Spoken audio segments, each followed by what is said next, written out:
അടുത്തൊരു പ്രോബ്ലത്തിലേക്ക് പോകാൻ പോവാണ്.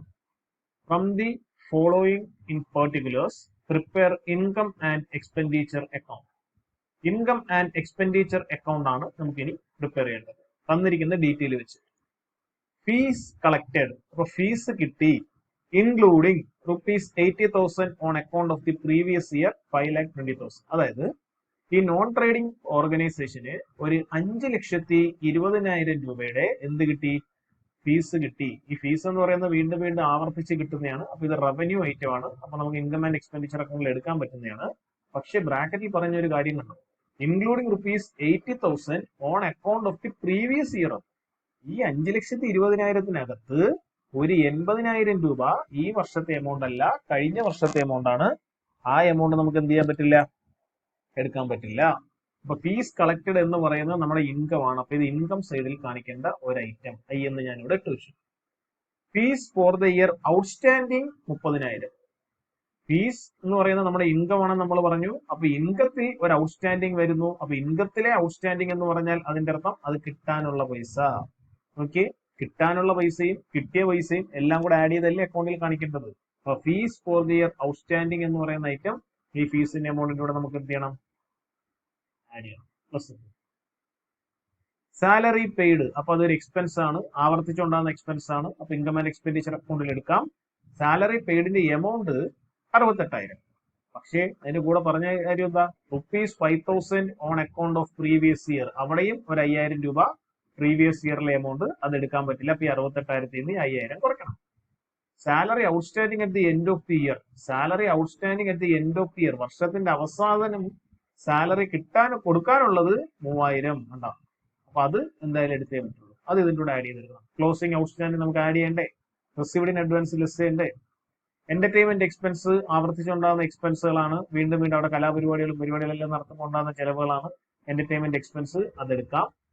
ടൂർണമെന്റ് എക്സ്പെൻസ്, ഇടയ്ക്കിടയ്ക്ക് ടൂർണമെന്റുകളൊക്കെ നടത്തുമ്പോൾ ഉണ്ടാകുന്ന ചെലവുകളാണ്, അതെടുക്കാം. മീറ്റിംഗ് എക്സ്പെൻസ്, എല്ലാ മാസവും അല്ലെങ്കിൽ എല്ലാ ആഴ്ച ഇടയ്ക്കിടയ്ക്ക് മീറ്റിംഗ് കൂട്ടും, അപ്പൊ അതിനുണ്ടാകുന്ന ചെലവുകൾ അതെടുക്കാം. ട്രാവലിംഗ് എക്സ്പെൻസ് എടുക്കാം. ഇനി purchase of books and periodicals, രണ്ട് കാര്യങ്ങളാണ്. ബുക്കും മേടിച്ചു, പീരിയോഡിക്കലും മേടിച്ചു. ബുക്കുകൾ നമ്മൾ മേടിക്കുന്നത് ലൈബ്രറിയിലേക്കാണ്. ലൈബ്രറിയിലേക്ക് മേടിക്കുന്ന ബുക്കുകൾ എന്ന് പറയുന്നത് ഫിക്സഡ് അസറ്റ് ആണ്. അത് ലോങ് ടേം പർപ്പസിന് വേണ്ടി ഉള്ളതാണ്. അപ്പൊ ലോങ് ടേം പർപ്പസിന് വേണ്ടിയുള്ള ഫിക്സഡ് അസറ്റ് പർച്ചേസ് ചെയ്യുന്ന പൈസ എല്ലാം നമുക്ക് റവന്യൂ പേയ്മെന്റ് അല്ല, ക്യാപിറ്റൽ പേയ്മെന്റ് ആണ്. അതുകൊണ്ട് നമുക്ക് ഇൻകം ആൻഡ് എക്സ്പെൻഡിച്ചർ അക്കൗണ്ട് എടുക്കാൻ പറ്റില്ല. പീരിയോഡിക്കൽസ് എന്ന് പറഞ്ഞു കഴിഞ്ഞാൽ മാസികകളാണ്. അതായത് മാസം തോറും മേടിക്കുന്നത്, വീക്കിലി വരുന്ന മാസികകൾ ഉണ്ടാകാം, ഡെയിലി വരുന്ന പീരിയോഡിക്കൽസ് ഉണ്ടാകാം. അപ്പൊ അതിന്റെ ചെലവ് ആവർത്തിച്ചുണ്ടാകുന്ന ചെലവാണ്, അതെടുക്കാം. പർച്ചേസ് ഓഫ് ബുക്സ് ആൻഡ് പീരിയോഡിക്കൽസിന്റെ ടോട്ടൽ എമൗണ്ട് 40,000. ഈ 40,000 എന്ന് പറയുന്നതിനകത്ത് ബുക്കിന്റെ എമൗണ്ടും ഉണ്ട്, നമ്മുടെ ഈ മാസികകളുടെ എമൗണ്ടും ഉണ്ട്. ഇതിൽ നമുക്ക് ബുക്കിന്റെ എമൗണ്ട് കുറച്ചിട്ടുള്ളതേ എടുക്കാൻ പറ്റുള്ളൂ. അതിവിടെ പറയുന്നുണ്ട്, including ₹31,000 four purchase of books. ഇതിനകത്ത് ഒരു 31,000 ബുക്സിന്റെ എമൗണ്ട് ആണ് കേട്ടോ. അപ്പൊ 40,000 31,000 ബുക്സിന്റെ എമൗണ്ട് ആണെങ്കിൽ പോയിട്ട് ബാലൻസ് എത്രയുണ്ട്? 9,000 അല്ലേ ഉള്ളൂ. അപ്പൊ ആ 9,000 ആണ് ഏതിന്റെ എമൗണ്ട്? പീരിയോഡിക്കൽസിന്റെ എമൗണ്ട്. അത് മാത്രം നമുക്ക് എടുക്കാൻ പറ്റും. റെന്റ് വീണ്ടും വീണ്ടും ആവർത്തിച്ച് കൊടുക്കുന്ന എക്സ്പെൻസ് ആണ്, അത് എന്തായാലും എടുത്തേ പറ്റൂ. പോസ്റ്റേജ്, ടെലിഗ്രാംസ് ആൻഡ് ടെലിഫോൺസ്, അത് വീണ്ടും വീണ്ടും ഉണ്ടാകുന്ന ചെലവാണ്.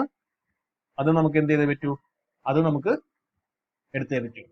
ഇനി നെക്സ്റ്റ് ഐറ്റം ഏതാ? Printing and stationery. Printing and stationery എന്നും വീണ്ടും വീണ്ടും ആവർത്തിച്ചുണ്ടാകുന്ന ചെലവുകളാണ്. അതുകൊണ്ട് പ്രിന്റിംഗ് ആൻഡ് സ്റ്റേഷനറി നമുക്ക് എടുത്തേ പറ്റൂ.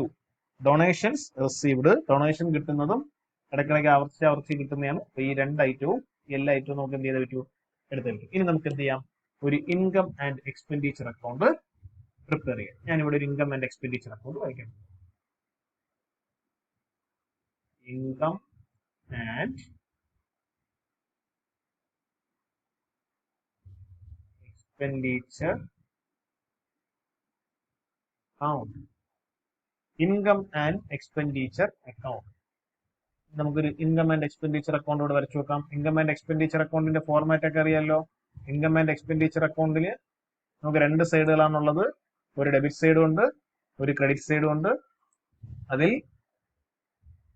ഡെബിറ്റ് സൈഡിൽ നമുക്ക് എക്സ്പെൻഡിച്ചർ എഴുതണം, ക്രെഡിറ്റ് സൈഡിൽ ഇൻകംസ് എഴുതണം. ഇത് പെർട്ടിക്കുലർ എമൗണ്ട് എന്നാണ് കിടക്കുന്നത്. അങ്ങനെ വന്നാലും കുഴപ്പമൊന്നുമില്ല. അത് നിങ്ങൾ മാറ്റി എക്സ്പെൻഡിച്ചർ എന്നാക്കിയാലും പ്രശ്നമൊന്നുമില്ല. അതൊക്കെ ചേഞ്ച് ചെയ്യാം.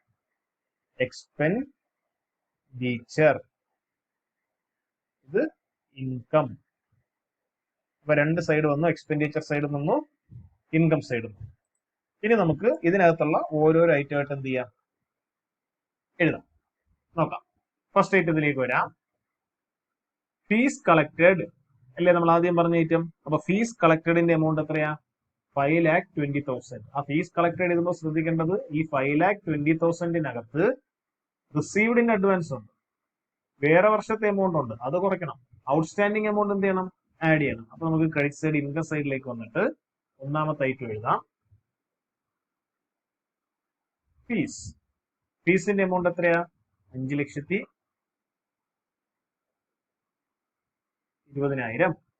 ഇതിന്റെ കൂടെ റിസീവ്ഡ് ഇൻ അഡ്വാൻസ് എന്താ, പ്രീവിയസ് ഇയറിലെ എമൗണ്ട് കിട്ടിയത് കിടക്കുന്നുണ്ടോ? അപ്പൊ അത് നമുക്ക് എന്ത് ചെയ്യാം? കുറയ്ക്കാം. പ്രീവിയസ് ഇയറിലെ എമൗണ്ട് നമുക്ക് ഇതിരുന്ന് എന്ത് ചെയ്യാം? കുറച്ച് കളയാം. Less received in advance. Received in advance എത്രയത്? 80,000 അല്ലേ പ്രീവിയസ് ഇയറിലെ എമൗണ്ട്, അത് നമുക്ക് ഇവിടുന്ന് കുറച്ച് കളയാം. 80,000 ഇതിൽ നിന്ന് കുറയ്ക്കാം. അപ്പൊ 5,20,000 80,000 കുറച്ച് കഴിഞ്ഞാൽ ബാക്കി എത്ര വരും? 4,40,000. ഈ 4,40,000 കൂടെ ഈ ഔട്ട്സ്റ്റാൻഡിംഗ് എമൗണ്ട് ആഡ് ചെയ്യണ്ടേ? ക്ലോസിംഗിൽ ഒരു ഔട്ട്സ്റ്റാൻഡിംഗ് കിടക്കില്ലേ? ഫീസിനകത്ത് ഔട്ട്സ്റ്റാൻഡിംഗ് എമൗണ്ട് ഒരു 30,000 ഉണ്ടല്ലോ, അത് ആഡ് ചെയ്യണ്ടേ? അടുത്ത ഐറ്റം ആഡ് ഔട്ട്സ്റ്റാൻഡിംഗ്. എത്ര അതിന്റെ എമൗണ്ട്? 30,000 അല്ലേ? 30,000. അപ്പൊ ഇനി എമൗണ്ട് എത്ര വരും? ഈ 4,40,000 30,000 ആഡ് ചെയ്ത് തരുമ്പോ 4,70,000. 4,70,000. ഇനി അടുത്തായിട്ട് ഏതാ? സാലറി. സാലറിക്കകത്ത് ഇതേപോലെ കഴിഞ്ഞ കൊല്ലത്തെ എമൗണ്ട് ഒരു 5,000 ഉണ്ട്, അത് കുറയ്ക്കണം. ഔട്ട്സ്റ്റാൻഡിംഗ് ഒരു 3,000 ഉണ്ട്, അത് ആഡ് ചെയ്യണം. സാലറി നമ്മുടെ എക്സ്പെൻസ് ആണ്. അപ്പൊ ഡെബിറ്റ് സൈഡിൽ ഫസ്റ്റ് ഐറ്റം എഴുതാം സാലറി. സാലറിയുടെ എമൗണ്ട് എത്രയാ? 68,000. ഇന്നർ കോളത്തിൽ 68,000. അതിൽ നിന്ന് പ്രീവിയസ് ഇയറിലെ എമൗണ്ട് എന്ത് ചെയ്യണം? കുറയ്ക്കണം. ലെസ് പ്രീവിയസ് ഇയറിലെ എമൗണ്ട്. ഈ വർഷത്തെ എമൗണ്ട് മാത്രമല്ല ഈ വർഷത്തെ അക്കൗണ്ടിൽ കാണിക്കാവൂ. പ്രീവിയസ് ഇയറിലെ എമൗണ്ട് എത്രയാ? Including 5,000 on account of previous year എന്നല്ലേ പറഞ്ഞത്. 5,000 കുറയ്ക്കാം. 68,000 നിന്ന് 5,000 പോയി കഴിഞ്ഞാൽ ബാക്കി എത്ര വരും? 63,000. ഇനി എന്നോട് ഔട്ട്സ്റ്റാൻഡിംഗ് എന്ത് ചെയ്യാം? ആഡ് ചെയ്യാം. Add outstanding. ഔട്ട്സ്റ്റാൻഡിംഗിന്റെ എമൗണ്ട് എത്ര? 3,000. 3,000 ആഡ് ചെയ്യാം. അത് ബാക്കി എത്ര വരും? 66,000. ഇനി ബാക്കിയുള്ള ഐറ്റംസ് ഒക്കെ 1 by 1 ആയിട്ട് എഴുതാം. എന്റർടൈൻമെന്റ് എക്സ്പെൻസ് അടുത്ത എക്സ്പെൻസ് ആണ്. എന്റർടൈൻമെന്റ് എക്സ്പെൻസ് അടുത്ത ഐറ്റം.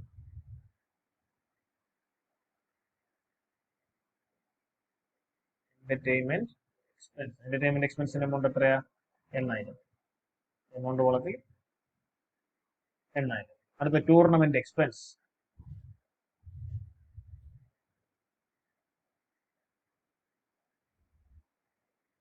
ടൂർണമെന്റ് എക്സ്പെൻസ് എത്ര? 7,000. അടുത്ത മീറ്റിംഗ് എക്സ്പെൻസ്.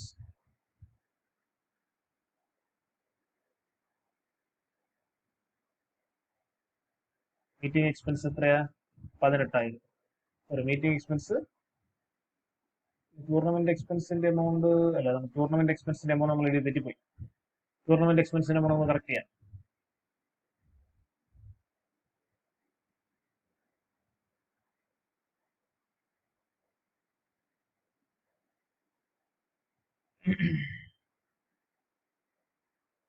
ടൂർണമെന്റ് എക്സ്പെൻസിന്റെ എമൗണ്ട് 25,000.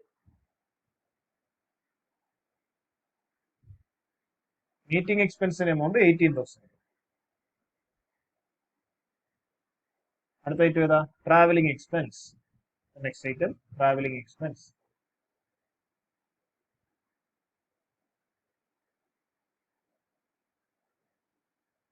ട്രാവലിംഗ് എക്സ്പെൻസിന്റെ എമൗണ്ട് എത്ര? 7,000.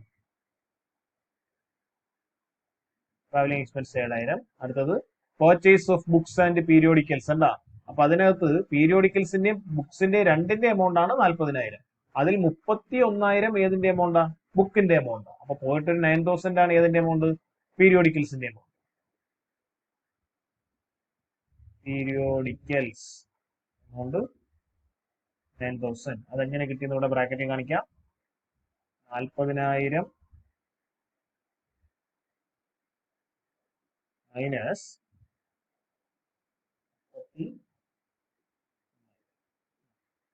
40,000 മൈനസ് 31,000 പീരിയോഡിക്കൽസിന്റെ എമൗണ്ട്. ഇനി അടുത്ത ഐറ്റം ഏതാ? റെന്റ്. അടുത്ത എക്സ്പെൻസ് റെന്റ്. റെന്റിന്റെ എമൗണ്ട് എത്ര? 10,000. റെന്റ് കഴിഞ്ഞാൽ അടുത്ത ഐറ്റം പ്രിന്റിംഗ് ആൻഡ് സ്റ്റേഷനറി ഉണ്ട്, ഡൊണേഷനും ഉണ്ട്. Next item printing and stationery.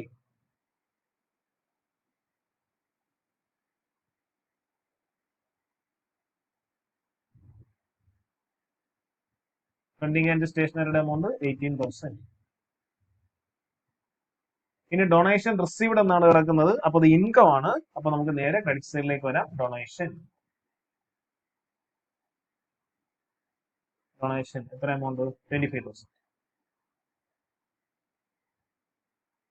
25,000. ഇനി ഇത്ര ഐറ്റംസേ ഉള്ളൂ. ഇനി നമുക്ക് ഈ അക്കൗണ്ട് എന്ത് ചെയ്യാം? ബാലൻസ് ചെയ്യാം. അപ്പൊ ബാലൻസ് ചെയ്യുമ്പോൾ ക്രെഡിറ്റ് സൈഡ് ആണ് കൂടുതൽ. 4,70,000 20,000 ചേർത്ത് 4,90,000 വരെ ടോട്ടൽ. 4,90,000. രണ്ട് സൈഡും 4,90,000. പിന്നെ 66,000, 8,000, 25,000, 18,000, 7,000, 9,000, 15,000, 18,000. ഇത്രയും കുറച്ച് ഇരുമ്പോഴത്തേക്ക് ഇവിടെ ബാലൻസ് വരും 3,23,000. ഇത് നിങ്ങൾ ഒരു പ്രാവശ്യം ചെയ്ത് നോക്കണം നോട്ട് ബുക്കിൽ കേട്ടോ. 3,23,000. നോക്കി. അപ്പൊ ഇൻകത്തിന്റെ സൈഡ് കൂടുതലും എക്സ്പെൻസിന്റെ സൈഡ് കുറവും. അതുകൊണ്ടല്ലേ ഇവിടെ ഡിഫറൻസ് വന്നത്. ഇവിടെയാണ് ഡിഫറൻസ് വരുന്നതെങ്കിൽ അതെന്താണ്? സർപ്ലസ്. അപ്പൊ ഈ ഇൻകം ആൻഡ് എക്സ്പെൻഡിച്ചർ അക്കൗണ്ടിൽ നമുക്ക് കിട്ടിയത് സർപ്ലസ് ആണ്. അപ്പൊ ഇങ്ങനെയാണ് ഇൻകം ആൻഡ് എക്സ്പെൻഡിച്ചർ അക്കൗണ്ടിലെ സർപ്ലസ് അല്ലെങ്കിൽ ഡെഫിസിറ്റ് കണ്ടുപിടിക്കുന്നത്. പ്രധാന ഡിഫറൻസ് വരുന്നതെങ്കിൽ ഡെഫിസിറ്റ്. ഇനി അടുത്തൊരു പ്രോബ്ലത്തിലേക്ക് പോവാം. Following is the information given in respect of certain items of a sports club. ഒരു സ്പോർട്സ് ക്ലബിന്റെ certain ഐറ്റത്തിന്റെ ഡീറ്റെയിൽ തന്നിരിക്കുകയാണ്. Show these items in the income and expenditure account and the balance sheet. ഈ item income and expenditure അക്കൗണ്ടിലും balance ഷീറ്റിലും എങ്ങനെ വരും എന്നുള്ളത് കാണിക്കുക. അതാണ് ചോദ്യം. അപ്പൊ ഇൻകം ആൻഡ് എക്സ്പെൻഡിച്ചർ അക്കൗണ്ടും വരയ്ക്കണം, ബാലൻസ് ഷീറ്റും വരയ്ക്കണം. ഈ രണ്ട് ഐറ്റം ഈ രണ്ട് അക്കൗണ്ടിലും എങ്ങനെയെല്ലാം വരും എന്നുള്ളത് കൃത്യമായിട്ട് കാണിക്കേണ്ടി വരും. നോക്കിയേ, ഒന്നാമത്തെ ഐറ്റം സ്പോർട്സ് ഫണ്ട്. സ്പോർട്സ് ഫണ്ടിന്റെ പ്രത്യേകത എന്താന്ന് വെച്ച് കഴിഞ്ഞാൽ ഈ സ്പോർട്സ് ടൂർണമെന്റ് നടത്താൻ വേണ്ടി സ്പെസിഫിക് ആയിട്ട് അവർ മെയിൻറ്റെയിൻ ചെയ്യുന്ന ഫണ്ടാണ് സ്പോർട്സ് ഫണ്ട്. അപ്പൊ ഈ സ്പോർട്സ് ഫണ്ടിന്റെ പ്രത്യേകത എന്താന്ന് വെച്ച് കഴിഞ്ഞാൽ ഈ ഫണ്ടിൽ നിന്ന് അവർ പൈസ എപ്പോൾ എടുക്കുമെന്ന് ചോദിച്ചു കഴിഞ്ഞാൽ സ്പോർട്സ് ആവശ്യം വന്നാൽ മാത്രമേ ഈ ഫണ്ടിൽ നിന്ന് പൈസ എടുക്കൂ. വേറെ ഒരാവശ്യത്തിന് പൈസ ഈ ഫണ്ടിൽ നിന്ന് എടുക്കില്ല. അതാണ് സ്പോർട്സ് ഫണ്ടിന്റെ പ്രത്യേകത.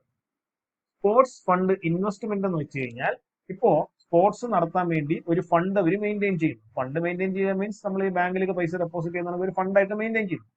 എന്നിട്ട് ഒരു 5 ലക്ഷം രൂപയുടെ ഫണ്ട് ഇവർ മെയിൻറ്റെയിൻ ചെയ്യാതിരിക്കട്ടെ. ഈ ഫണ്ട് ഒരിക്കലും ക്ലബിലല്ല അവർ ക്യാഷ് ആയിട്ട് വെച്ചിരിക്കുന്നത്.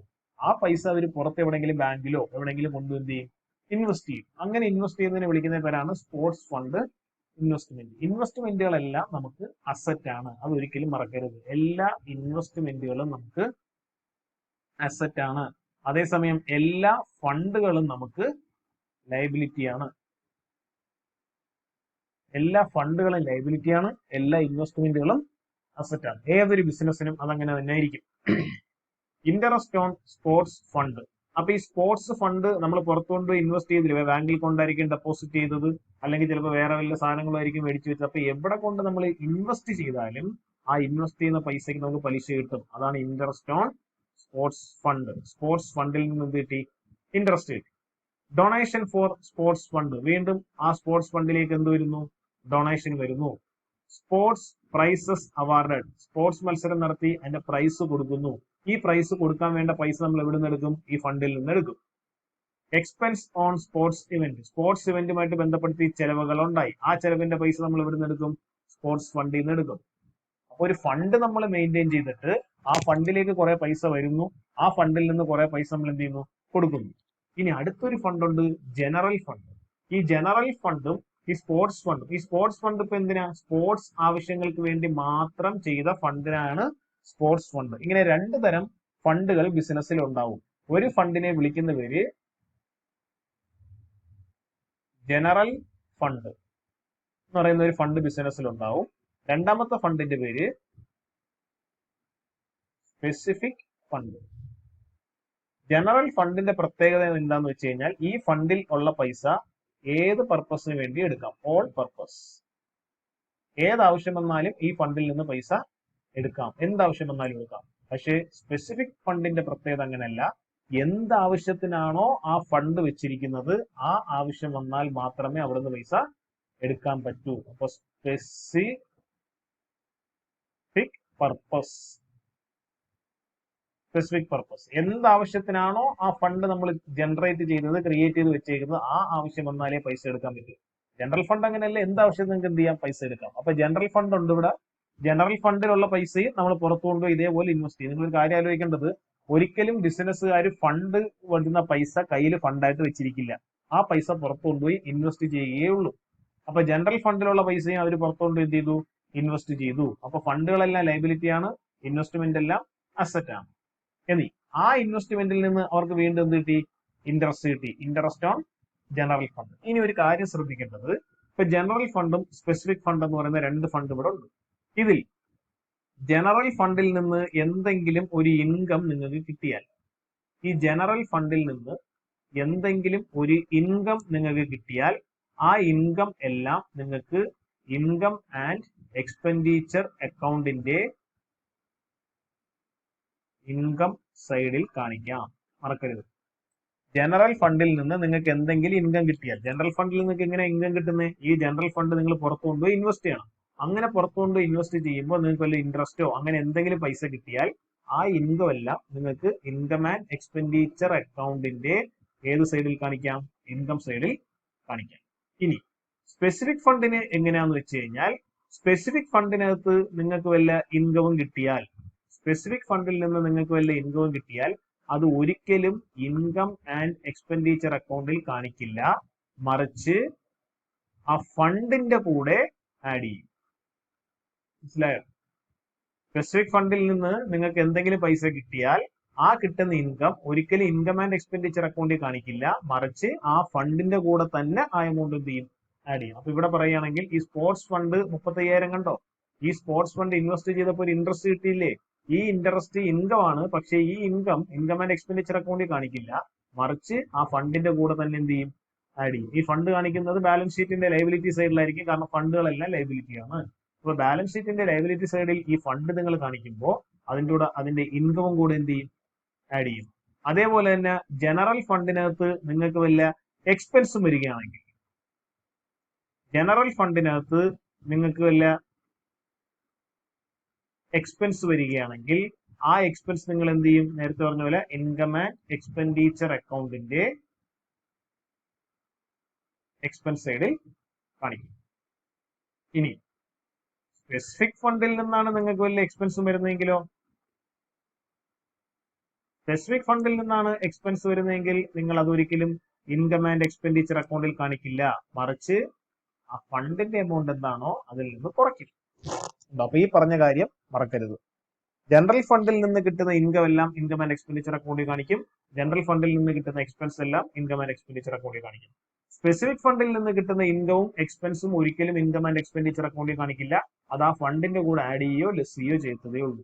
കിട്ടിയല്ലോ, അത് ഇൻകം ആണെങ്കിൽ ഫണ്ടിന്റെ കൂടെ ആഡ് ചെയ്യും, അത് എക്സ്പെൻസ് ആണെങ്കിൽ ഫണ്ടിൽ നിന്ന് ലെസ് ചെയ്യും. ഇനി നമുക്ക് ഒരു ഇൻകം ആൻഡ് എക്സ്പെൻഡിച്ചർ അക്കൗണ്ടും ഒരു ബാലൻസ് ഷീറ്റും ഇവിടെ. ആദ്യത്തെ ഹെഡിങ് നമുക്ക് കൊടുക്കാം, income and expenditure account. Income and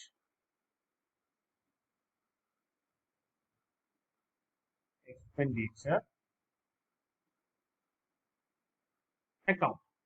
ഇനി നമുക്കൊരു ഇൻകം ആൻഡ് എക്സ്പെൻഡിച്ചർ അക്കൗണ്ടിന്റെ ഫോർമാറ്റ് വരയ്ക്കാം. നമുക്കറിയാം ഇൻകം ആൻഡ് എക്സ്പെൻഡിച്ചർ അക്കൗണ്ടിന് 4 കോളംസ് ആണുള്ളത്. ഒരു എക്സ്പെൻസ് കോളം, ഒരു എമൗണ്ട്, പിന്നെ ഇൻകം, എമൗണ്ട്. ഇതാണ് നമ്മുടെ ഇൻകം ആൻഡ് എക്സ്പെൻഡിച്ചർ അക്കൗണ്ടിന്റെ ഫോർമാറ്റ്. ഇനി ആ ഇൻകം ആൻഡ് എക്സ്പെൻഡിച്ചർ അക്കൗണ്ടിന്റെ ഫോർമാറ്റിൽ ഒന്നാമത്തെ ഐറ്റം നമുക്ക് എഴുതാം. ഇനി എക്സ്പെൻഡിച്ചർ സൈഡിലും ഇൻകം സൈഡിലും ഒന്നാമത്തെ ഐറ്റം എഴുതുന്നത് ഇവിടെ ഏതൊക്കെ ഐറ്റം ഉണ്ടെന്ന് നോക്കി. ഇവിടെ രണ്ട് ഫണ്ടിനെ കുറിച്ച് പറഞ്ഞിരിക്കുന്നു. സ്പെസിഫിക് ഫണ്ടും ഉണ്ട്, ഒരു ജനറൽ ഫണ്ടും ഉണ്ട്. ഇതിൽ സ്പെസിഫിക് ഫണ്ടിനകത്തുള്ള ഇൻകമോ എക്സ്പെൻസോ ഒരിക്കലും നിങ്ങൾക്ക് ഇൻകം ആൻഡ് എക്സ്പെൻഡിച്ചർ അക്കൗണ്ടിൽ കാണിക്കാൻ പറ്റില്ല എന്നാണ് നമ്മളിവിടെ പറഞ്ഞത്. ജനറൽ ഫണ്ടിൽ നിന്നുള്ള ഇൻകവും എക്സ്പെൻസും മാത്രമേ ഇവിടെ കാണിക്കാൻ പറ്റൂ, ഇൻകം ആൻഡ് എക്സ്പെൻഡിച്ചർ അക്കൗണ്ടിൽ കാണിക്കാൻ പറ്റൂ. എങ്കിൽ ഈ ജനറൽ ഫണ്ടിൽ നിന്ന് നിങ്ങൾക്ക് ഇവിടെ ഇൻകം എക്സ്പെൻസ് വല്ലതും ഉണ്ടോ നോക്കി. ഉണ്ട്. ഇതാണ്ട് interest on general fund investment. General fund invest ചെയ്ത വകയിൽ നിങ്ങൾക്ക് ഒരു ഇൻട്രസ്റ്റ് കിട്ടി. ആ ഇൻട്രസ്റ്റ് നിങ്ങളുടെ ഇൻകം ആണ്. അത് നിങ്ങൾക്ക് ഇൻകം ആൻഡ് എക്സ്പെൻഡിച്ചർ അക്കൗണ്ടിന്റെ ക്രെഡിറ്റ് സൈഡിൽ കാണിക്കാം. Income and expenditure account credit സൈഡിൽ interest on general fund investment. General fund invest ചെയ്ത വകയിൽ ഒരു ഇൻട്രസ്റ്റ് കിട്ടി. എത്ര കിട്ടി? 1000. ഈ ഇൻകം ആൻഡ് എക്സ്പെൻഡിച്ചർ അക്കൗണ്ടിൽ വേറെ എമൗണ്ട് ഒന്നുമില്ല. അപ്പൊ ഇതുകൊണ്ട് നിങ്ങൾ ബാലൻസ് ചെയ്യാനൊന്നും പോകണ്ട. ഇത് വലിയ പ്രോബ്ലം അല്ല ബാലൻസ് ചെയ്യാനായിട്ട്. ഇവിടെ ഈ ഐറ്റംസ് ഈ അക്കൗണ്ടുകളിൽ എങ്ങനെ വരും എന്ന് മാത്രമേ ചോദിച്ചിട്ടുള്ളൂ. ഇവിടെ അക്കൗണ്ട് വെച്ച് ബാലൻസ് ചെയ്യാനൊന്നും പറഞ്ഞിട്ടില്ല. അപ്പൊ ഇൻകം ആൻഡ് എക്സ്പെൻഡിച്ചർ അക്കൗണ്ട് കഴിഞ്ഞു. ഇനി നമുക്ക് അതിന്റെ തൊട്ട് താഴെ ഒരു ബാലൻസ് ഷീറ്റ് എന്ത് ചെയ്യാം?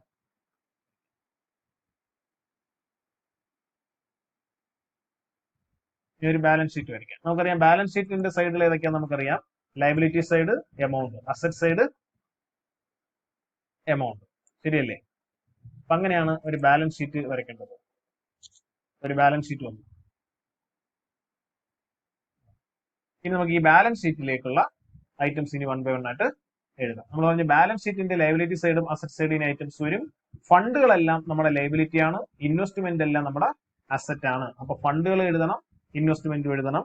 ഇനി ഫണ്ടുകൾ എഴുതുമ്പോൾ ശ്രദ്ധിക്കേണ്ടത് ഇവിടെ 2 തരം ഫണ്ടുകളുണ്ട്. ഒരു സ്പെസിഫിക് ഫണ്ടായ ഒരു സ്പോർട്സ് ഫണ്ടും ഉണ്ട്, പിന്നെ ഒരു ജനറൽ ഫണ്ടും ഉണ്ട്. നമുക്ക് ആദ്യത്തെ ഫണ്ടിൽ നിന്ന് സ്റ്റാർട്ട് ചെയ്യാം. Sports fund. സ്പോർട്സ് ഫണ്ട് എത്രയാ? സ്പോർട്സ് ഫണ്ടിന്റെ എമൗണ്ട് 35,000. അപ്പൊ ഇന്നർ കോളത്തിൽ ഞാൻ എഴുതുന്നു 35,000. ഈ 35,000ത്തിന്റെ കൂടെ നമ്മൾ പറഞ്ഞു ഈ ഫണ്ടിന്റെ വല്ല ഇൻകം വല്ലതും ഉണ്ടെങ്കിൽ ഈ ഫണ്ടിന്റെ കൂടെ ആഡ് ചെയ്യണം. ഈ ഫണ്ടിന് വല്ല എക്സ്പെൻസ് വല്ലതും ഉണ്ടെങ്കിൽ ഈ ഫണ്ടിൽ നിന്ന് കുറയ്ക്കണം. ഇതിന് ഇൻകം ഉണ്ടോ നോക്കി. Interest on sports fund. Sports ഫണ്ടിൽ നിന്ന് ഇൻട്രസ്റ്റ് കിട്ടി, അതൊരു ഇൻകം ആണ്. Donation for sports fund. Sports ഫണ്ടിലേക്ക് ഡൊണേഷൻ വന്നു, അതും ഇൻകം ആണ്. അപ്പൊ ഇൻട്രസ്റ്റും ഡൊണേഷനും എന്ത് ചെയ്യണം? ആഡ് ചെയ്യണം. അപ്പൊ നമുക്ക് ഇൻട്രസ്റ്റ് ആൻഡ് ഡൊണേഷൻ എന്ത് ചെയ്യാം? ആഡ് ചെയ്യാം. ആഡ് ചെയ്യുന്ന ഫസ്റ്റ് ഐറ്റം ഇവിടെ ഇൻട്രസ്റ്റ്. എത്ര ഇൻട്രസ്റ്റിന്റെ എമൗണ്ട്? 4,000. അടുത്ത ഡൊണേഷൻ. ഡൊണേഷന്റെ എമൗണ്ട് എത്രയാ? ഡൊണേഷന്റെ എമൗണ്ട് 15,000. ഇനി സ്പോർട്സ് പ്രൈസ് അവാർഡഡ്. അപ്പൊ സ്പോർട്സ് പ്രൈസ് കൊടുത്തു. സ്പോർട്സിന്റെ പ്രൈസ് കൊടുക്കുന്നത് എവിടെ നിന്നാ? ഈ ഫണ്ടിൽ നിന്നാ. അപ്പൊ അതൊരു എക്സ്പെൻസ് ആണ്, അത് കുറയ്ക്കണം. Expense on sports event. Sports ഇവന്റിൽ എക്സ്പെൻസ് ഉണ്ടായി, അതും കുറയ്ക്കണം. അപ്പൊ ഈ 2 എക്സ്പെൻസുകളും സ്പോർട്സ് ഫണ്ടിൽ നിന്ന് കൊടുത്തതാണ്, അത് രണ്ടും കുറയ്ക്കാം. അപ്പൊ ഇത് രണ്ടും നമ്മൾ ആഡ് ചെയ്തുകൊണ്ട് ഞാൻ പ്ലസ്. ഇനി അടുത്ത മൈനസ്. കുറയ്ക്കേണ്ട സാധനമൊക്കെ മൈനസ് ഒന്ന് കൊടുക്കാം. Sports prize. സ്പോർട്സ് പ്രൈസ് എത്ര എമൗണ്ട്? 10,000. അടുത്ത ഐറ്റം എക്സ്പെൻസ്. എത്ര എക്സ്പെൻസ്? 4,000.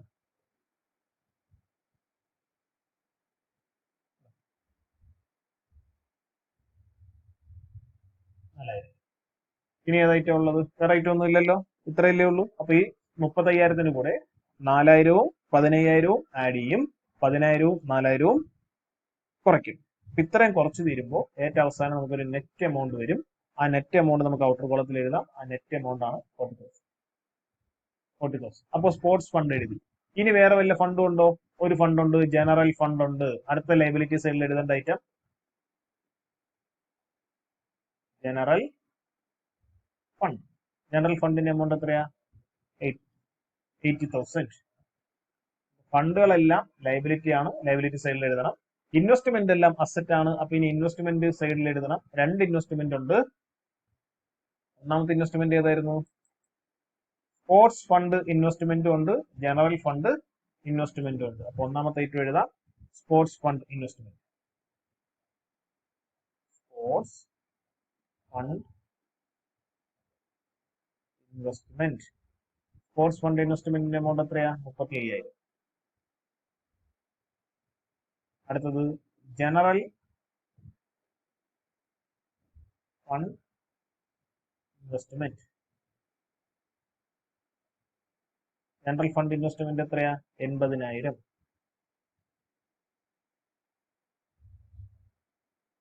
കണ്ടോ?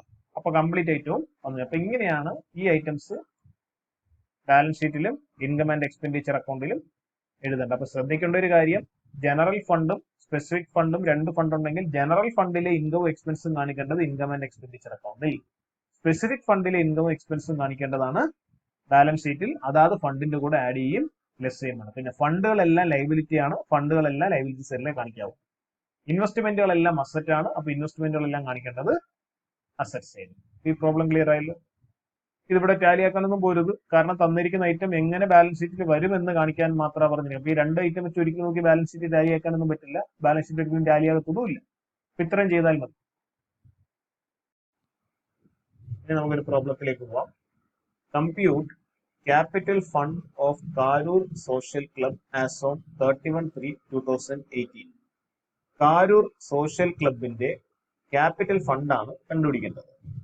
ക്യാപിറ്റൽ ഫണ്ടിന്റെ പ്രത്യേകത എന്താന്ന് വെച്ച് കഴിഞ്ഞാൽ, നമ്മുടെ ബാലൻസ് ഷീറ്റ് പ്രിപ്പയർ ചെയ്യുമ്പോൾ നമ്മൾ ബാലൻസ് ഷീറ്റിന്റെ ലയബിലിറ്റി സൈഡിൽ ക്യാപിറ്റൽ എന്ന റേറ്റ് എഴുതാറില്ലേ സാധാരണ P&L അക്കൗണ്ടൊക്കെ പ്രിപ്പയർ ചെയ്യുമ്പോൾ?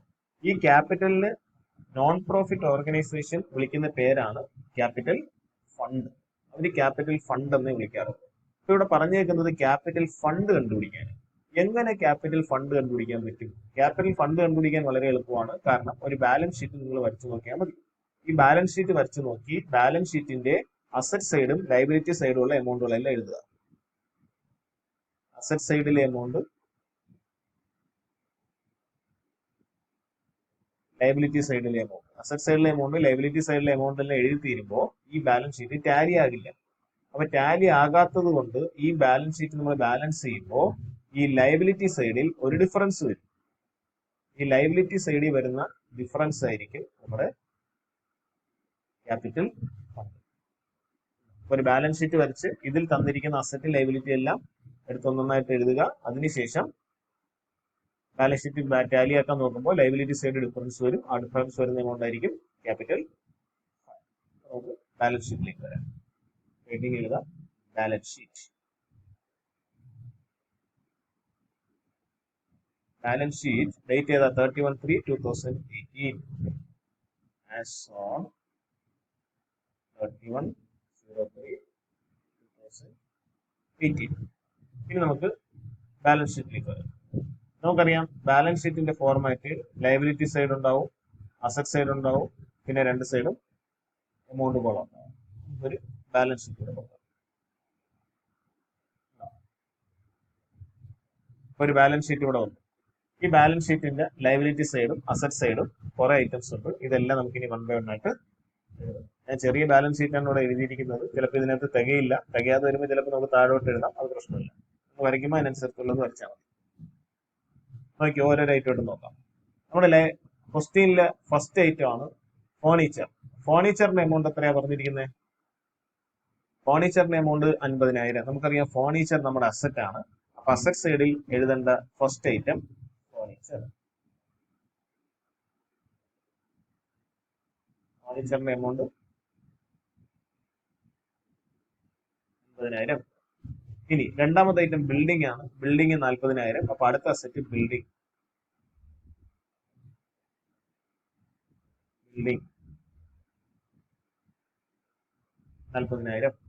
അടുത്ത ഐറ്റം സബ്സ്ക്രിപ്ഷൻ ഔട്ട്സ്റ്റാൻഡിങ്. നമുക്കറിയാം സബ്സ്ക്രിപ്ഷൻ എന്ന് പറയുന്നത് നമ്മുടെ ഇൻകം ആണ്. അപ്പൊ സബ്സ്ക്രിപ്ഷൻ ഔട്ട്സ്റ്റാൻഡിങ് എന്ന് പറഞ്ഞാൽ ഇൻകം ഔട്ട്സ്റ്റാൻഡിങ്, കിട്ടാനുള്ള ഇൻകം, പൈസ കിട്ടാനുണ്ടെങ്കിൽ നമുക്കത് അസറ്റ് ആണ്. അപ്പൊ അത് നമുക്ക് അസറ്റ് സൈഡിൽ കാണിക്കാം.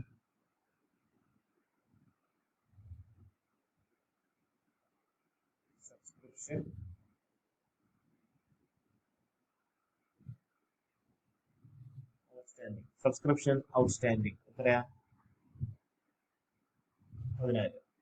അടുത്ത item subscription received in advance. ഒരു ഐറ്റം നമുക്ക് മുൻകൂട്ടി കിട്ടിക്കഴിഞ്ഞാൽ ആ മുൻകൂട്ടി കിട്ടിയ ഐറ്റം നമുക്ക് ലയബിലിറ്റി ആണ്. ഇൻകം റിസീവ്ഡ് ഇൻ അഡ്വാൻസ് നമ്മൾ ഫൈനൽ അക്കൗണ്ട്സ് പഠിക്കുമ്പോൾ ലയബിലിറ്റി സൈഡിലല്ലേ കാണിക്കുന്നത്.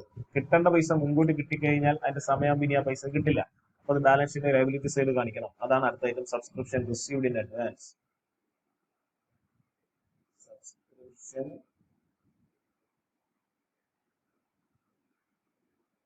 Received in advance. എമൗണ്ട് എത്ര? 5,000. Subscription received in advance 5,000. ഇനി ലോൺ ബോറോഡ്, ലോൺ എടുത്തു, ബാങ്കിൽ നിന്നോ എവിടെ നിന്നോ ലോൺ എടുത്തു. ലോൺ എടുത്താൽ നമുക്കറിയാം ഈ ലോണുകളെല്ലാം തിരിച്ചടക്കണം. അപ്പൊ അത് അടുത്ത ലയബിലിറ്റി.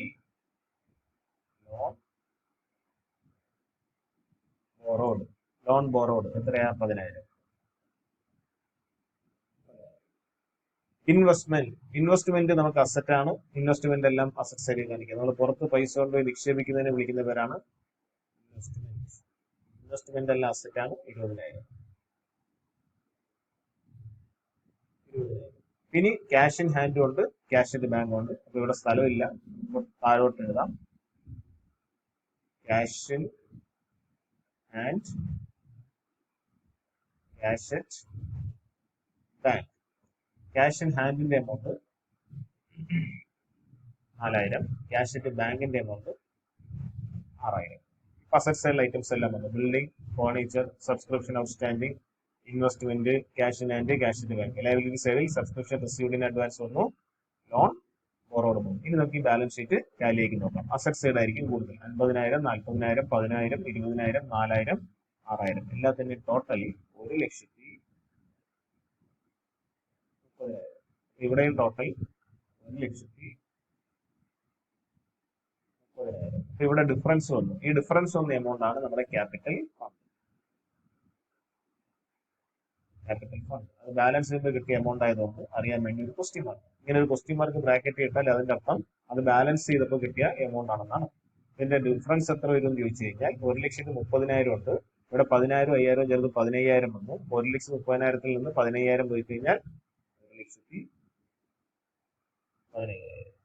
കണ്ടോ? അപ്പൊ ഇതെന്തിനാണ് ഇങ്ങനെ ഒരു പ്രോബ്ലം ചെയ്യിപ്പിച്ചതെന്ന് ചോദിച്ചു കഴിഞ്ഞാൽ ഇനി നമുക്ക് വലിയ പ്രോബ്ലം ചെയ്യേണ്ടി വരും. വലിയ പ്രോബ്ലം ചെയ്യുമ്പോഴത്തേക്ക് വലിയ പ്രോബ്ലത്തിനകത്ത് നിങ്ങൾ ക്വസ്റ്റ്യനകത്ത് നിങ്ങൾക്കൊരു റിസീപ്റ്റ്സ് ആൻഡ് പേയ്മെന്റ് അക്കൗണ്ട് തരും.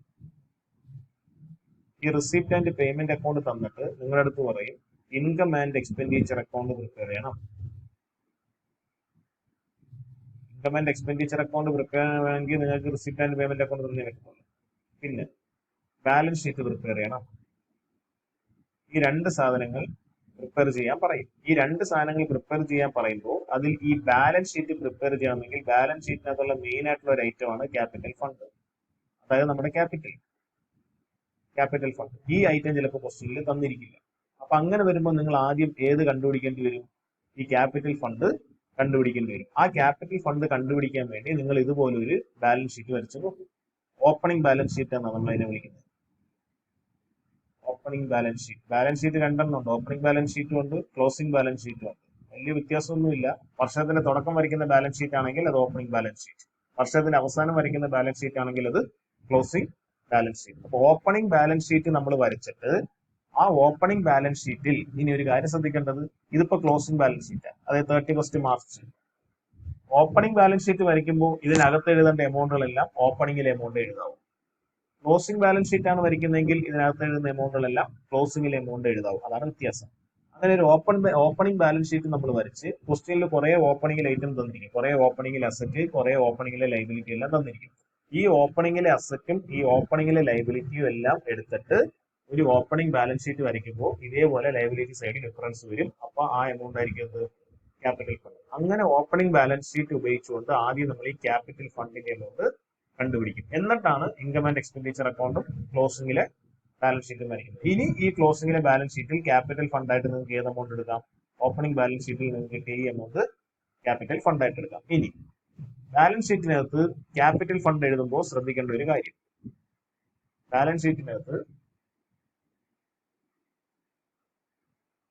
ക്യാപിറ്റൽ ഫണ്ട് എഴുതുമ്പോൾ ശ്രദ്ധിക്കേണ്ട ഒരു കാര്യം, നമുക്ക് ഇൻകം ആൻഡ് എക്സ്പെൻഡിച്ചർ അക്കൗണ്ടിൽ നമ്മൾ പറഞ്ഞു ആ അക്കൗണ്ട് ബാലൻസ് ചെയ്യുമ്പോൾ നമുക്ക് രണ്ട് എമൗണ്ട് കിട്ടും. ഒന്നുകിൽ സർപ്ലസ് കിട്ടും, അല്ലെങ്കിൽ deficit.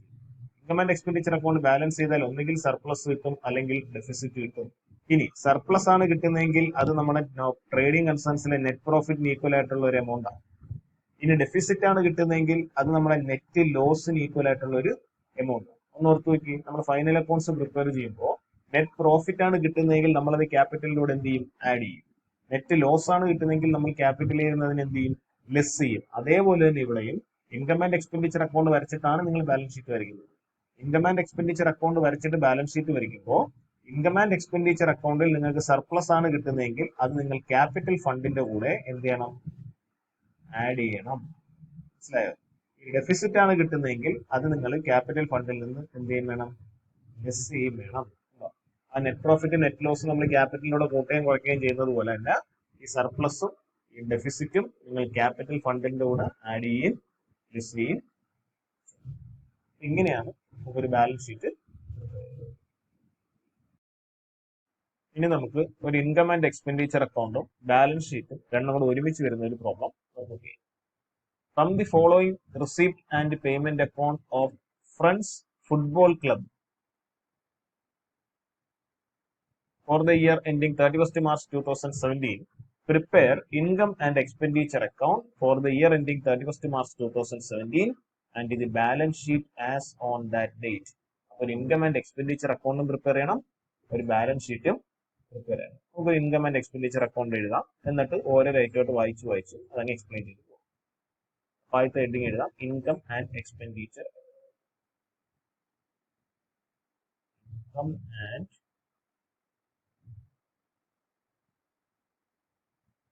Expenditure.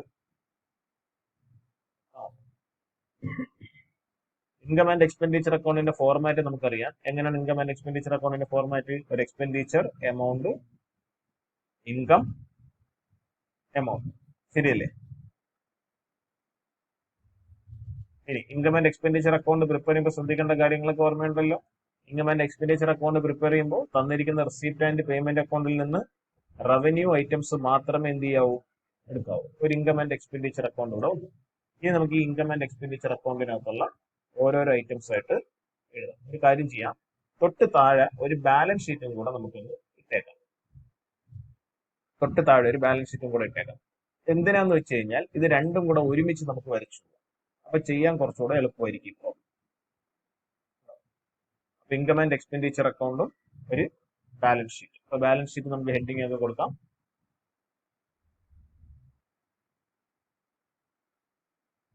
Balance sheet.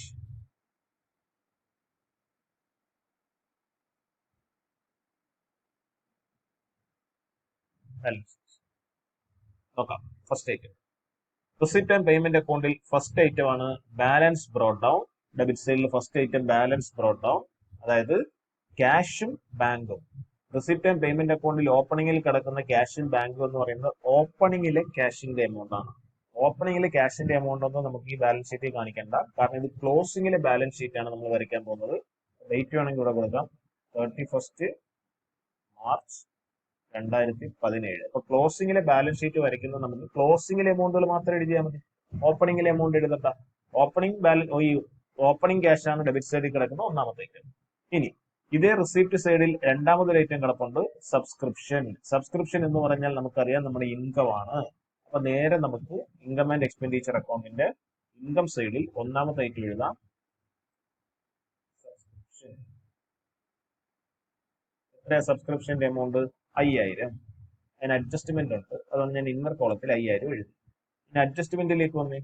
Subscription outstanding for 2016-17 600. ഒരു 2016-17 വർഷത്തിൽ ഒരു 600 രൂപയുടെ സബ്സ്ക്രിപ്ഷൻ കിട്ടാനുണ്ടെങ്കിൽ അത് നമ്മൾ കിട്ടിയ പൈസയുടെ കൂടെ ആഡ് ചെയ്യണ്ടേ?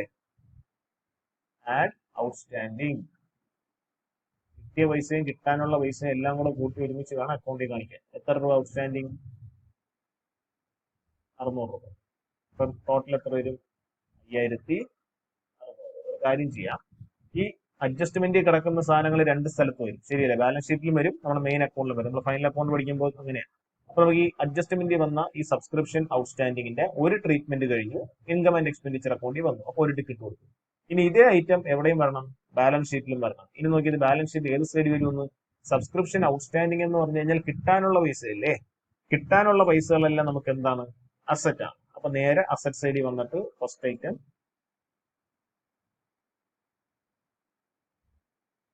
Subscription outstanding. സബ്സ്ക്രിപ്ഷൻ ഔട്ട്സ്റ്റാൻഡിങ്ങിന്റെ എമൗണ്ട് 600. അപ്പൊ ബാലൻസ് ഷീറ്റിനകത്ത് ബാലൻസ് ഷീറ്റ് അല്ല, റിസിപ്റ്റ് ആൻഡ് പേയ്മെന്റ് അക്കൗണ്ടിന്റെ ഡെബിറ്റ് സൈഡിലെ സബ്സ്ക്രിപ്ഷൻ കഴിഞ്ഞു. ഇനി റിസിപ്റ്റ് ആൻഡ് പേയ്മെന്റ് അക്കൗണ്ടിൽ അടുത്തൊരു ഐറ്റം ലെഗസി. നമ്മൾ പറഞ്ഞു ലെഗസീസ് എന്ന് പറഞ്ഞു കഴിഞ്ഞാൽ ഒരാൾ മരിച്ചു കഴിഞ്ഞാൽ അദ്ദേഹത്തിന്റെ താല്പര്യപ്രകാരം അദ്ദേഹത്തിന്റെ പ്രോപ്പർട്ടിയിൽ നിന്ന് ഈ നോൺ പ്രോഫിറ്റ് ഓർഗനൈസേഷന് കിട്ടുന്ന പൈസയെ വിളിക്കുന്ന പേരാണ് ലെഗസി. ഈ ലെഗസി ആയിട്ട് കിട്ടുന്ന പൈസ വീണ്ടും വീണ്ടും ആവർത്തിച്ച് കിട്ടുന്ന പൈസയല്ല, വല്ലപ്പോഴും കിട്ടുന്ന പൈസയാണ്. അതുകൊണ്ട് ഇത് ഇൻകം സൈഡിൽ കാണിക്കാൻ പറ്റില്ല. അതിനെ നമുക്ക് ബാലൻസ് ഷീറ്റിന്റെ ലയബിലിറ്റി സൈഡിൽ കാണിക്കണം. കാരണം ഇത് ഇവരെ പൈസയല്ല.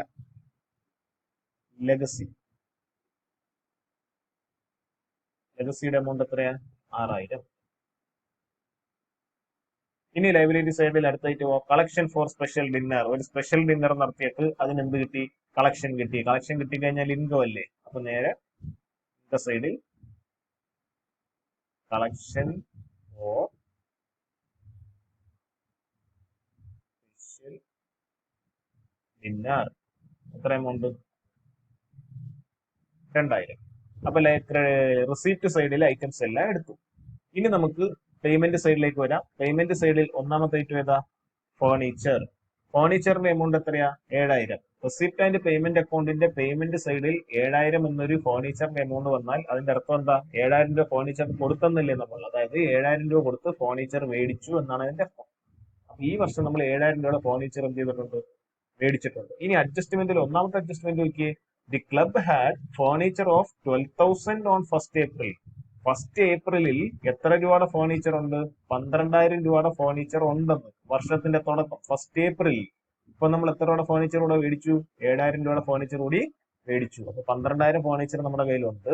ഇപ്പൊ 7000 രൂപയുടെ ഫർണിച്ചറും കൂടെ മേടിച്ചപ്പോ 12,000 പ്ലസ് 7000 19,000 രൂപയുടെ ഫർണിച്ചർ ആയില്ലേ നമുക്ക്. അപ്പൊ അസറ്റ് സൈഡിൽ ഫർണിച്ചർ എഴുതുമ്പോൾ കയ്യിലുള്ളതും വന്നതും എല്ലാം കൂടെ ചേർത്തുള്ളതല്ലേ എഴുതേണ്ടത്.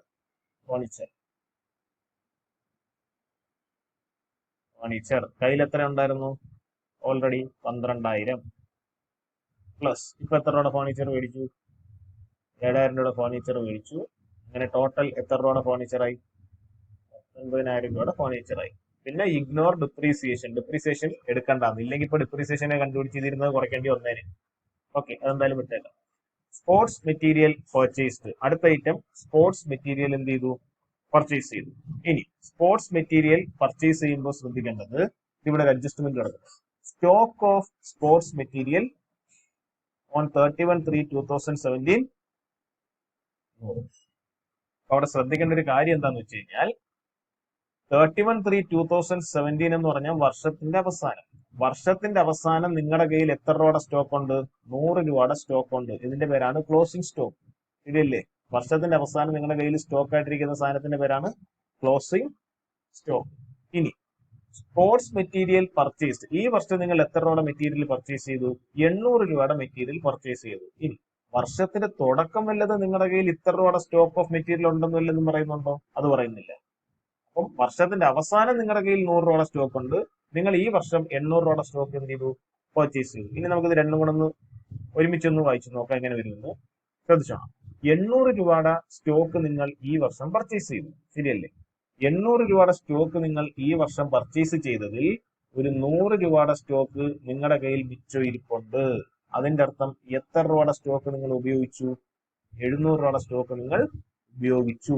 ഇതാണ് യൂസ്ഡ് അല്ലെങ്കിൽ കൺസ്യൂംഡ് എന്ന് വിളിക്കും. യൂസ്ഡ് അല്ലെങ്കിൽ കൺസ്യൂംഡ്. എപ്പോഴും സ്റ്റോക്കിന്റെ വാല്യൂ ഇൻകം ആൻഡ് എക്സ്പെൻഡിച്ചർ അക്കൗണ്ടിൽ എഴുതുമ്പോൾ ആ കൺസ്യൂംഡ് അല്ലെങ്കിൽ യൂസ്ഡിന്റെ എമൗണ്ട് വേണം എവിടെ എഴുതാൻ, ഇൻകം ആൻഡ് എക്സ്പെൻഡിച്ചർ അക്കൗണ്ടിൽ എഴുതാൻ. പിന്നെ ക്ലോസിംഗിൽ അവസാനം ഒരു ബാലൻസ് കയ്യിലുണ്ടല്ലോ, ക്ലോസിംഗ് സ്റ്റോക്ക്, അത് വേണം ബാലൻസ് ഷീറ്റിൽ എഴുതാൻ. ബാലൻസ് ഷീറ്റിൽ നമ്മൾ ക്ലോസിംഗ് സ്റ്റോക്ക് എഴുതാറുണ്ട് അസറ്റ് സൈഡിൽ, ശരിയല്ലേ. ബാലൻസ് ഷീറ്റിന്റെ അസറ്റ് സൈഡിൽ ക്ലോസിംഗ് സ്റ്റോക്ക് നമ്മൾ എഴുതാറുണ്ട്. അപ്പൊ ഈ 100 രൂപ ക്ലോസിംഗ് സ്റ്റോക്ക് ആയിട്ട് ബാലൻസ് ഷീറ്റിന്റെ അസറ്റ് സൈഡിൽ എഴുതണം. നിങ്ങൾ എത്ര രൂപയുടെ സ്റ്റോക്ക് ആണ് ഉപയോഗിച്ചത് ആ യൂസ്ഡിന്റെ എമൗണ്ട് ഇൻകം ആൻഡ് എക്സ്പെൻഡിച്ചർ അക്കൗണ്ടിന്റെ എക്സ്പെൻസ് സൈഡിൽ എഴുതണം. അപ്പൊ അടുത്തായിട്ട് എഴുതാം എക്സ്പെൻഡിച്ചർ ഓൺ സ്പോർട്സ് മെറ്റീരിയൽ, അല്ലെങ്കിൽ സ്പോർട്സ് മെറ്റീരിയൽ എന്ന് തന്നെ എഴുതിക്കും. സ്പോർട്സ് മെറ്റീരിയലിന്റെ എമൗണ്ട് എത്ര എഴുതാം? 800 മൈനസ് 100 പോയിട്ട് 700. ഇനി ബാലൻസ് ഷീറ്റ് എഴുതുമ്പോഴത്തേക്ക് ക്ലോസിംഗ് സ്റ്റോക്ക് ആയിട്ട് എത്രയുണ്ട് സ്റ്റോക്ക്? സ്പോർട്സ് മെറ്റീരിയൽ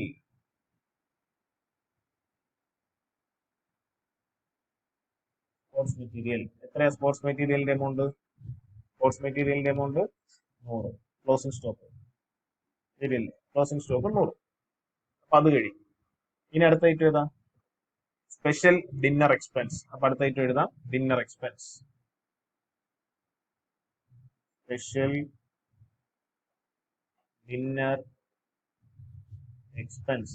ഡിന്നർ എക്സ്പെൻസിന്റെ എമൗണ്ട് 1500. അടുത്ത ഇലക്ട്രിസിറ്റി ചാർജസ്.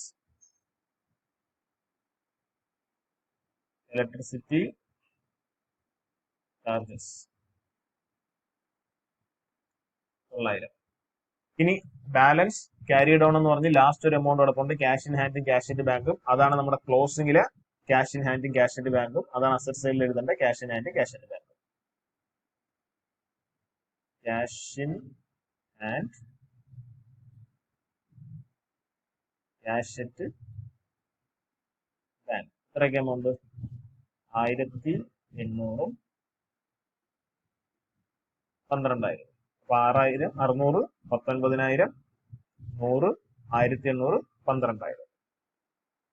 ഇവിടെ ഒരു ലെഗസി ഉണ്ട് 6,000. ഇനി നമുക്ക് ഈ income and expenditure account balance ചെയ്യാം. ഇപ്പൊ നമ്മൾ എല്ലാ ഐറ്റംസും എടുത്തു കഴിഞ്ഞു. ഔട്ട്സ്റ്റാൻഡിംഗ് സബ്സ്ക്രിപ്ഷൻ എടുത്തു, സ്റ്റോക്ക് ഓഫ് മെറ്റീരിയൽ എടുത്തു, ഇതെടുത്തു. ഇനി ക്യാപിറ്റൽ ഫണ്ടും കൂടെ ഉണ്ട്. അത് നമുക്ക് ലാസ്റ്റ് ബാലൻസ് ഷീറ്റിൽ എഴുതാനുള്ള ഐറ്റമാണ്. അത് ബാലൻസ് ഷീറ്റ് വാല്യൂ ആക്കുമ്പോൾ അപ്പോൾ എഴുതാം. ഇനി നമുക്ക് ആദ്യം ഈ ഇൻകം ആൻഡ് എക്സ്പെൻഡിച്ചർ അക്കൗണ്ട് എന്ത് ചെയ്യാം? ബാലൻസ് ചെയ്യാം. ഇവിടെ ഒരു 5,000 ഉണ്ട്, ഇവിടെ ഒരു 2,000 ഉണ്ട്. ശരിയല്ലേ? ഒരു 5,000 അല്ലേ? 5,600. 5,000 പ്ലസ് 600 അല്ലേ നമ്മൾ എഴുതിയത്? ഇത് 5,600.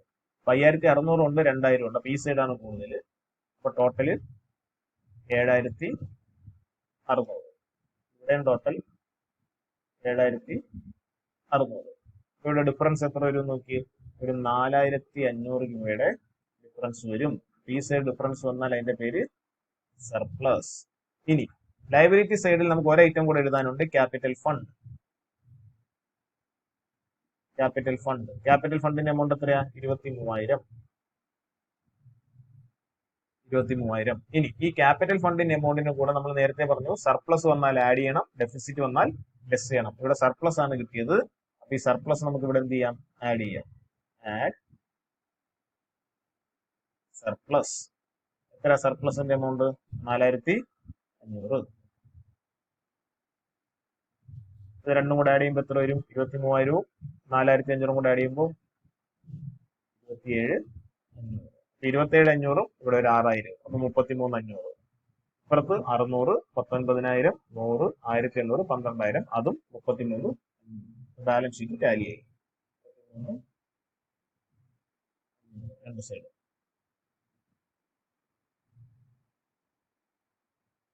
ഇങ്ങനെയാണ് ഒരു ഇൻകം ആൻഡ് എക്സ്പെൻഡിച്ചർ അക്കൗണ്ടും ബാലൻസ് ഷീറ്റ് എന്ത് ചെയ്യേണ്ടത്?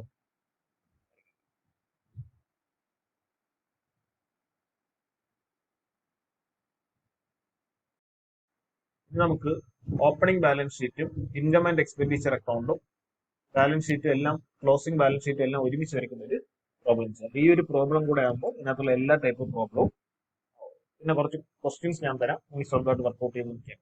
ഇതോടുകൂടി ഈ ഒരു വീഡിയോടുകൂടി നമ്മുടെ ഈ ചാപ്റ്റർ കംപ്ലീറ്റ് ആവും. പിന്നെ ഒരു ഒബ്ജക്റ്റീവ് ടൈപ്പിന്റെ ഒരു ഡിസ്കഷൻ കൂടെ ഉണ്ടാവും. The following is the summary of cash transactions of Delhi literary club for the year ending 31st March 2008. Delhi literary ക്ലബിന്റെ ഒരു ക്യാഷ് ബുക്ക് അല്ലെങ്കിൽ റിസീപ്റ്റ് ആൻഡ് പേയ്മെന്റ് അക്കൗണ്ട് ആണ് ഇവിടെ തന്നിരിക്കുന്നത്. അതിന്റെ റിസീപ്റ്റ് സൈഡിൽ ഒന്നാമത്തെ ഐറ്റം ബാലൻസ് ബ്രോട്ട് ഔട്ട്, അത് ക്യാഷ് ഇൻ ഹാൻഡ്, അതാണ് നമ്മുടെ ഓപ്പണിംഗിലെ ക്യാഷ്. പിന്നെ എൻട്രൻസ് ഫീ ഉണ്ട്, സബ്സ്ക്രിപ്ഷൻ ഉണ്ട്, ലൈഫ് മെമ്പർഷിപ്പ് ഫീ ഉണ്ട്, interest received on fixed deposit ഉണ്ട്, സെയിൽ ഓഫ് ഫർണിച്ചർ ഉണ്ട്. ഇനി പേയ്മെന്റ് സൈഡിലേക്ക് വന്നു കഴിഞ്ഞാൽ റെന്റ് ആൻഡ് റേറ്റ്സ് ഉണ്ട്, ലെക്ചർ ഫീ ഉണ്ട്, സൺട്രി എക്സ്പെൻസുകളുണ്ട്, ഫിക്സഡ് ഡെപ്പോസിറ്റുകളുണ്ട്, പിന്നെ ബാലൻസ് ക്യാരിഡ് ഓൺ. ഇതാണ് ക്ലോസിംഗിലെ ക്യാഷ്.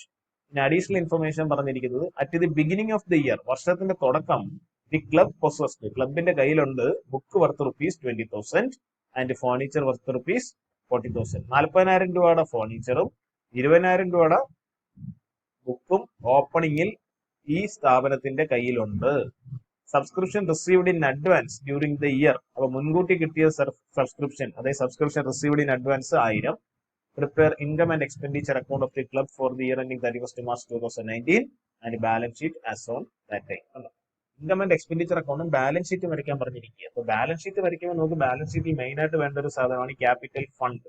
ഈ ക്വസ്റ്റിനകത്ത് ക്യാപിറ്റൽ ഫണ്ട് ഒരു സ്ഥലത്തും പറഞ്ഞിട്ടില്ല. എങ്കിൽ നിങ്ങൾ ആദ്യം എന്ത് ചെയ്യണം, ഒരു ഓപ്പണിംഗ് ബാലൻസ് ഷീറ്റ് വരച്ച് ക്യാപിറ്റൽ ഫണ്ട് എന്ത് ചെയ്യണം, കണ്ടുപിടിക്കണം. നമുക്കൊരു കാര്യം ചെയ്യാം, ഒരു ഓപ്പണിംഗ് ബാലൻസ് ഷീറ്റ് വരയ്ക്കാം.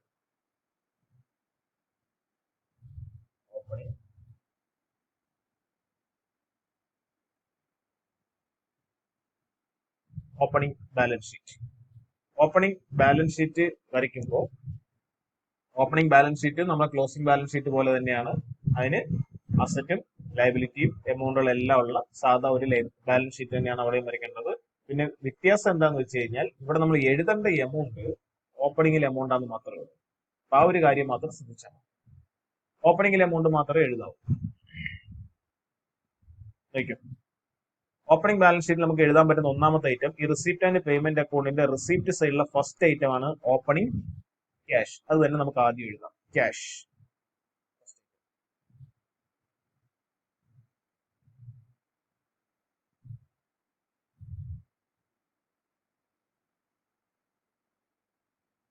ക്യാഷിന്റെ എമൗണ്ട് എത്രയാ? ഓപ്പണിംഗിലെ ക്യാഷ് ബാലൻസ് ബ്രോഡ് ഡൗണിന്റെ അവിടെ ക്യാഷ് എന്ന് പറഞ്ഞൊരു എമൗണ്ട് എഴുതിയേക്കുന്നുണ്ടോ? 3200.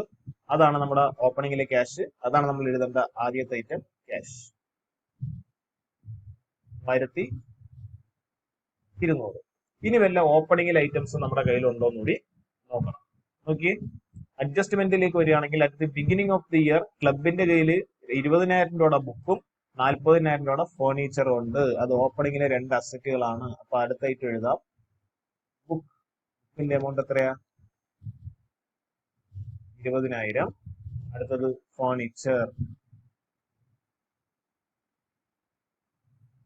ഫർണിച്ചറിന്റെ എമൗണ്ട് എത്രയാ? 40,000. ഈ 3 ഐറ്റമേ നമ്മുടെ കയ്യിൽ ഓപ്പണിംഗിൽ ഉള്ളൂ. അപ്പൊ ഈ അക്കൗണ്ട് നമുക്ക് ബാലൻസ് ചെയ്തേക്കാം. 40,000, 20,000, 3200. അപ്പൊ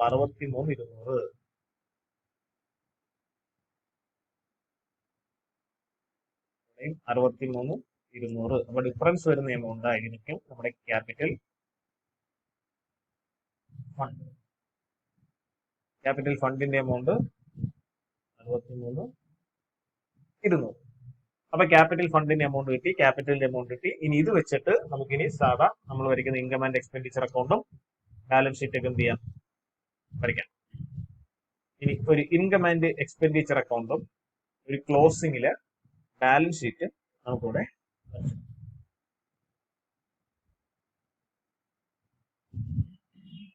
ഒരു ഇൻകം ആൻഡ് എക്സ്പെൻഡിച്ചർ അക്കൗണ്ട് വന്നിട്ടുണ്ട്, ഒരു ക്ലോസിംഗില് ബാലൻസ് ഷീറ്റും വന്നിട്ടുണ്ട്. നമുക്ക് ഈ അക്കൗണ്ടുകൾക്കൊക്കെ ഹെഡിങ് എഴുതി കൊടുക്കാം. ആദ്യം income and expenditure account. Income and expenditure account.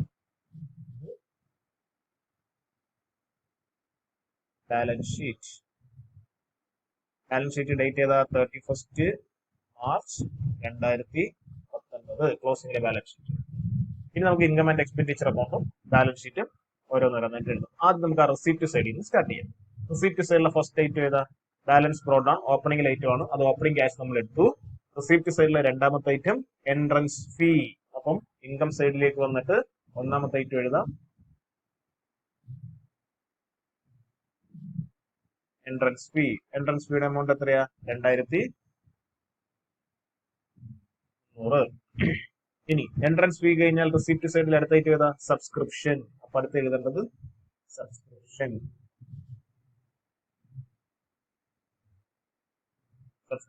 Subscription amount എത്രയാ? 46,000 ആണ് സബ്സ്ക്രിപ്ഷന്റെ എമൗണ്ട്. ഈ 46,000ത്തിന്റെ കൂടെ അഡ്ജസ്റ്റ്മെന്റിൽ കണ്ടോ, received in advance during the year 1000. Received in advance പറഞ്ഞാൽ മുൻകൂട്ടി കിട്ടിയത് നമുക്ക് ഈ വർഷത്തെ എമൗണ്ട് ആയിട്ട് കാണിക്കാൻ പറ്റില്ല, അത് വേറെ വർഷത്തെ എമൗണ്ട് ആണ്. അപ്പൊ ഈ എമൗണ്ട് നമ്മൾ ഇതിൽ നിന്ന് എന്ത് ചെയ്യണം? കുറയ്ക്കണം. 46,000 ലെസ് റിസീവ്ഡ് ഇൻ അഡ്വാൻസ്. എത്ര റിസീവ്ഡ് ഇൻ അഡ്വാൻസ്? 1000. ഇവിടെ എത്ര എഴുതാം? 45,000. ഇനി ലൈഫ് മെമ്പർഷിപ്പ് ഫീ എന്ന് പറഞ്ഞു കഴിഞ്ഞാൽ ഒരാള് അദ്ദേഹത്തിന്റെ ലൈഫിന് മൊത്തത്തോടു കൂടി കൊടുക്കുന്ന പൈസയാണ്, ഒരുമിച്ച് കൊടുക്കുന്ന പൈസയാണ്. ഒരുമിച്ച് കൊടുക്കുന്ന പൈസ നമുക്ക് ഇൻകം ആൻഡ് എക്സ്പെൻഡിച്ചർ അക്കൗണ്ടിൽ കാണിക്കാൻ പറ്റില്ല, അത് ബാലൻസ് ഷീറ്റിലേക്ക് കാണിക്കാൻ പറ്റും. നമ്മൾ ലാസ്റ്റ് ചെയ്ത പ്രോബ്ലത്തിൽ ലെഗസി എന്ന് പറയുന്ന ഒരു പേയ്മെന്റ് ഉണ്ടായിരുന്നു. അപ്പൊ ഇൻകം ആൻഡ് എക്സ്പെൻഡിച്ചർ അക്കൗണ്ടിൽ കാണിക്കാൻ പറ്റാത്ത ക്യാപിറ്റൽ റിസീപ്റ്റുകളെല്ലാം നിങ്ങൾ കാണിക്കേണ്ടത് ലയബിലിറ്റി സൈഡിലാണ്. അപ്പൊ ക്യാപിറ്റൽ റിസീപ്റ്റ് ആയിരുന്നു കഴിഞ്ഞ പ്രോബ്ലത്തിൽ നിങ്ങൾക്ക് കിട്ടിയ ഒരു ലെഗസി എന്ന് പറയുന്ന ഒരു എമൗണ്ട്. അത് നമ്മൾ ഇൻകം ആൻഡ് എക്സ്പെൻഡിച്ചർ അക്കൗണ്ടിൽ ഇൻകത്തിൽ കാണിക്കാതെ ബാലൻസ് ഷീറ്റിന്റെ ലയബിലിറ്റി സൈഡിലാണ് കാണിച്ചത്. അപ്പൊ ഈ പ്രോബ്ലത്തിലും ഈ ലൈഫ് മെമ്പർഷിപ്പ് ഫീ എന്ന് പറയുന്ന ക്യാപിറ്റൽ റിസീപ്റ്റ് ആണ്. ക്യാപിറ്റൽ റിസീപ്റ്റുകളെല്ലാം കാണിക്കേണ്ടത് ബാലൻസ് ഷീറ്റിൽ. ബാലൻസ് ഷീറ്റിൽ എഴുതാം ലൈഫ് മെമ്പർഷിപ്പ് ഫീ.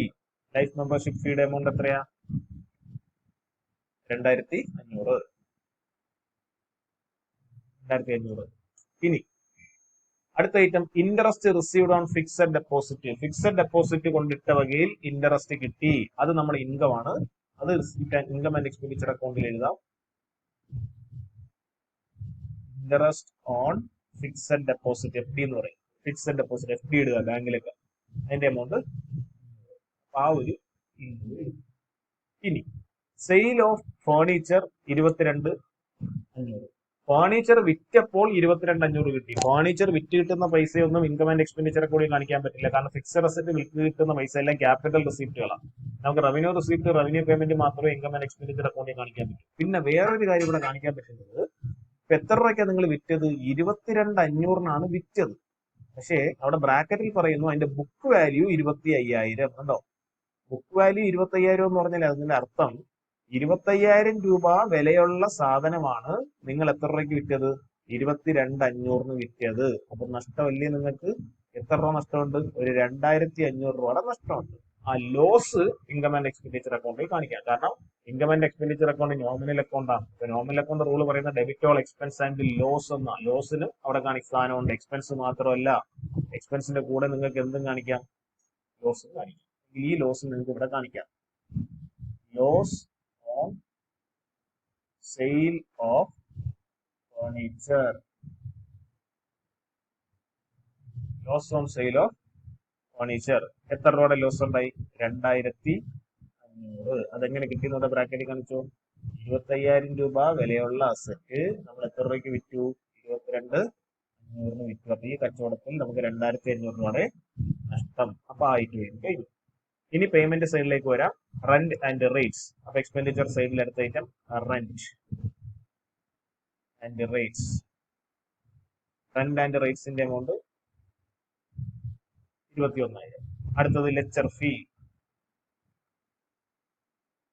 ലെക്ചർ ഫീയുടെ എമൗണ്ട് 4,000. അടുത്ത സൺട്രി എക്സ്പെൻസ്.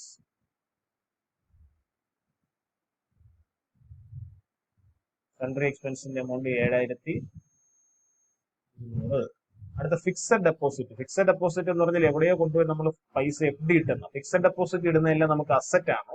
അപ്പൊ അത് ബാലൻസ് ഷീറ്റിന്റെ അസറ്റ് സൈഡിൽ കാണിക്കണം. Fixed deposit. ഫിക്സഡ് ഡെപ്പോസിറ്റിന്റെ എമൗണ്ട് എത്രയാ? 40,000. അങ്ങനെയാണ് ഞാൻ ഈ 2 അക്കൗണ്ട് ഒരുമിച്ച് വരച്ച് വെച്ചത്. അപ്പം ഓരോ ഐറ്റം വായിച്ച് ഏത് അക്കൗണ്ടിൽ വരും എന്നുള്ളത് എഴുതി പോയാൽ മതി. ഇനി അടുത്ത item balance carry down. Balance carry down എന്ന് പറഞ്ഞാൽ ക്ലോസിംഗിലെ ക്യാഷ്. അതാണ് നമ്മുടെ ബാലൻസ് ഷീറ്റിൽ കാണിക്കേണ്ട ക്യാഷിന്റെ എമൗണ്ട്. Cash hand. ക്ലോസിംഗിലെ ക്യാഷ് ആണ് ബാലൻസ് ഷീറ്റിലെ ക്യാഷിന്റെ എമൗണ്ട്. അത് എത്ര? 4,300. ഇനി അഡ്ജസ്റ്റ്മെന്റിലേക്ക് വരാം. എന്തെങ്കിലും ഐറ്റം നമുക്ക് ഇനി എഴുതാനുണ്ടോ എന്ന് കൂടി നോക്കാം. ഇനി ഓപ്പണിംഗ് ബാലൻസ് ഷീറ്റും ക്ലോസിംഗ് ബാലൻസ് ഷീറ്റും ഒന്ന് കമ്പയർ ചെയ്ത് നോക്കണം. ഓപ്പണിംഗ് ബാലൻസ് ഷീറ്റിൽ വന്ന ഐറ്റംസ് എല്ലാം ക്ലോസിംഗ് ബാലൻസ് ഷീറ്റിൽ വന്നിട്ടുണ്ടോ എന്ന് കൂടി നോക്കണം. ഓപ്പണിംഗ് ബാലൻസ് ഷീറ്റിൽ ക്യാഷ് ഉണ്ടായിരുന്നു, ക്ലോസിംഗ് ബാലൻസ് ഷീറ്റിലും ക്യാഷ് വന്നു. ഓപ്പണിംഗ് ബാലൻസ് ഷീറ്റിൽ ബുക്ക് എന്ന റേറ്റ് ഉണ്ട് 20,000, ശരിയല്ലേ? വർഷത്തിന്റെ തുടക്കം നമ്മുടെ കയ്യിൽ 20,000 രൂപയുടെ ബുക്ക് ഉണ്ട്. പക്ഷെ ഇടയ്ക്ക് വെച്ച് നമ്മൾ ബുക്ക് മേടിച്ചതോ വിറ്റതോ ഒന്നും പറയുന്നില്ല. അതിന്റെ അർത്ഥം ഈ വർഷത്തിന്റെ തുടക്കം നമ്മുടെ കയ്യിൽ ഉണ്ടായിരുന്ന ഈ 20,000 രൂപയുടെ ബുക്ക് അതേപോലെ വർഷത്തിന്റെ അവസാനം നമ്മുടെ കയ്യിൽ ഉണ്ടെന്നാണ്. അപ്പൊ ക്ലോസിംഗിലെ ബാലൻസ് ഷീറ്റിലും ആ ഐറ്റം നിങ്ങൾക്ക് കാണിക്കണം. ബുക്ക് 20,000. ഇനി അടുത്ത ഐറ്റം ഫേർണിച്ചർ. ഫേർണിച്ചറിന്റെ എമൗണ്ട് എഴുതുമ്പോൾ ശ്രദ്ധിക്കേണ്ടത്, വർഷത്തിന്റെ തുടക്കം നിങ്ങളുടെ കയ്യിൽ 40,000 രൂപയുടെ ഫേർണിച്ചർ ഉണ്ട് ഓപ്പണിംഗ് ബാലൻസ് ഷീറ്റിൽ, ശരിയല്ലേ? ഈ 40,000 രൂപയുടെ ഫേർണിച്ചറിൽ എന്ത് സംഭവിച്ചു? സെയിൽ ഓഫ് ഫേർണിച്ചർ, നിങ്ങൾ ഫേർണിച്ചർ വിറ്റു, ശരിയല്ലേ? 40,000 രൂപയുടെ ഫേർണിച്ചറിൽ നിങ്ങൾ എത്ര രൂപയുടെ ഫേർണിച്ചറാണ് വിറ്റത്? 22,500 രൂപയുടെ ഫേർണിച്ചർ അല്ല വിറ്റത്, 25,000 രൂപയുടെ ഫേർണിച്ചറാണ് വിറ്റത്, ശരിയല്ലേ? അത് വിറ്റപ്പോൾ കിട്ടിയ എമൗണ്ട് ആണ് 22,500. അപ്പൊ 40,000 രൂപയുടെ ഫേർണിച്ചർ നിങ്ങളുടെ കയ്യിൽ ഉണ്ടായിരുന്നതിൽ ഒരു 25,000 രൂപയുടെ ഫേർണിച്ചർ നിങ്ങൾ എടുത്ത് വിറ്റു. അപ്പൊ നിങ്ങളുടെ ഫേർണിച്ചറിൽ കുറയാൻ പോകുന്നത് 22,500 അല്ല, 25,000 രൂപ. കാരണം 25,000 രൂപയുടെ ഫേർണിച്ചർ അല്ലേ വിറ്റത്, ശരിയല്ല? അപ്പൊ ഇത് കുറച്ച് തീരുമ്പോ എത്ര വരും? ഒരു 15,000 രൂപ വരും. അതാണ് നിങ്ങളുടെ കയ്യിൽ ഇപ്പോൾ ഉള്ള ഫേർണിച്ചറിന്റെ എമൗണ്ട്. അതാണ് അസറ്റ് സൈഡിൽ അടുത്ത ഐറ്റം ഫേർണിച്ചർ. ഫേർണിച്ചർ 40,000 ഉണ്ടായിരുന്നു, അതിൽ നിന്ന് 25,000 സെയിൽ ചെയ്ത് കുറച്ചിട്ട് ബാലൻസ്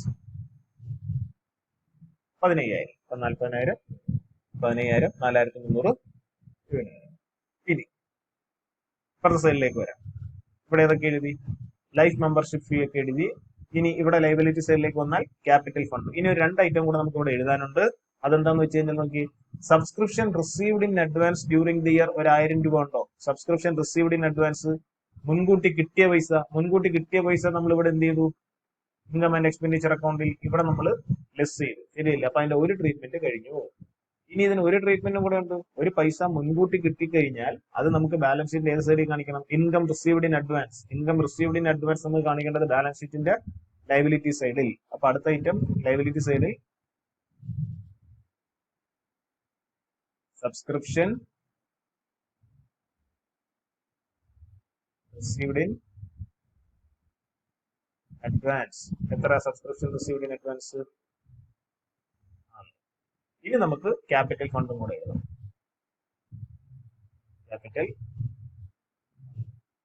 ക്യാപിറ്റൽ ഫണ്ട് ഇവിടെ നിന്ന് കിട്ടിയ എത്രയാ? 63,200.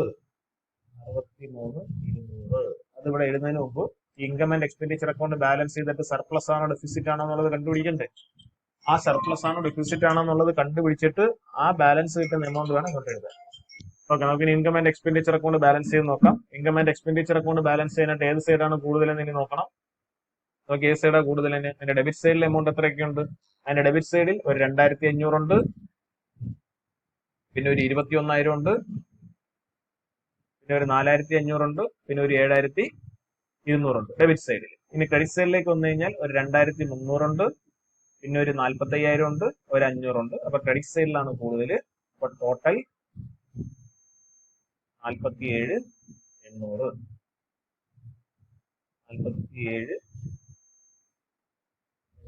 അപ്പൊ ഡിഫറൻസ് 12,600. അതിന്റെ പേര് സർപ്ലസ്. ആ സർപ്ലസ് ഇവിടെ ആഡ് ചെയ്യണം. ആഡ് 12,600. അത് ആഡ് ചെയ്ത് തീരുമ്പോഴത്തേക്ക് ഒരു 75,800 വരും. അപ്പൊ ടോട്ടൽ രണ്ട് സൈഡും 79.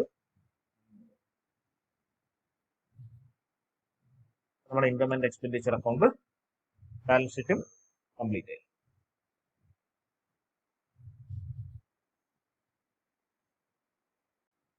നമുക്കിനി കുറച്ച് മൾട്ടിപ്പിൾ ചോയ്സ് ക്വസ്റ്റ്യൻസിലേക്ക് പോകാം. അതിൽ ഒന്നാമത്തെ ക്വസ്റ്റ്യൻ നോക്കിയാണ്, receipt and payment account is a dash account.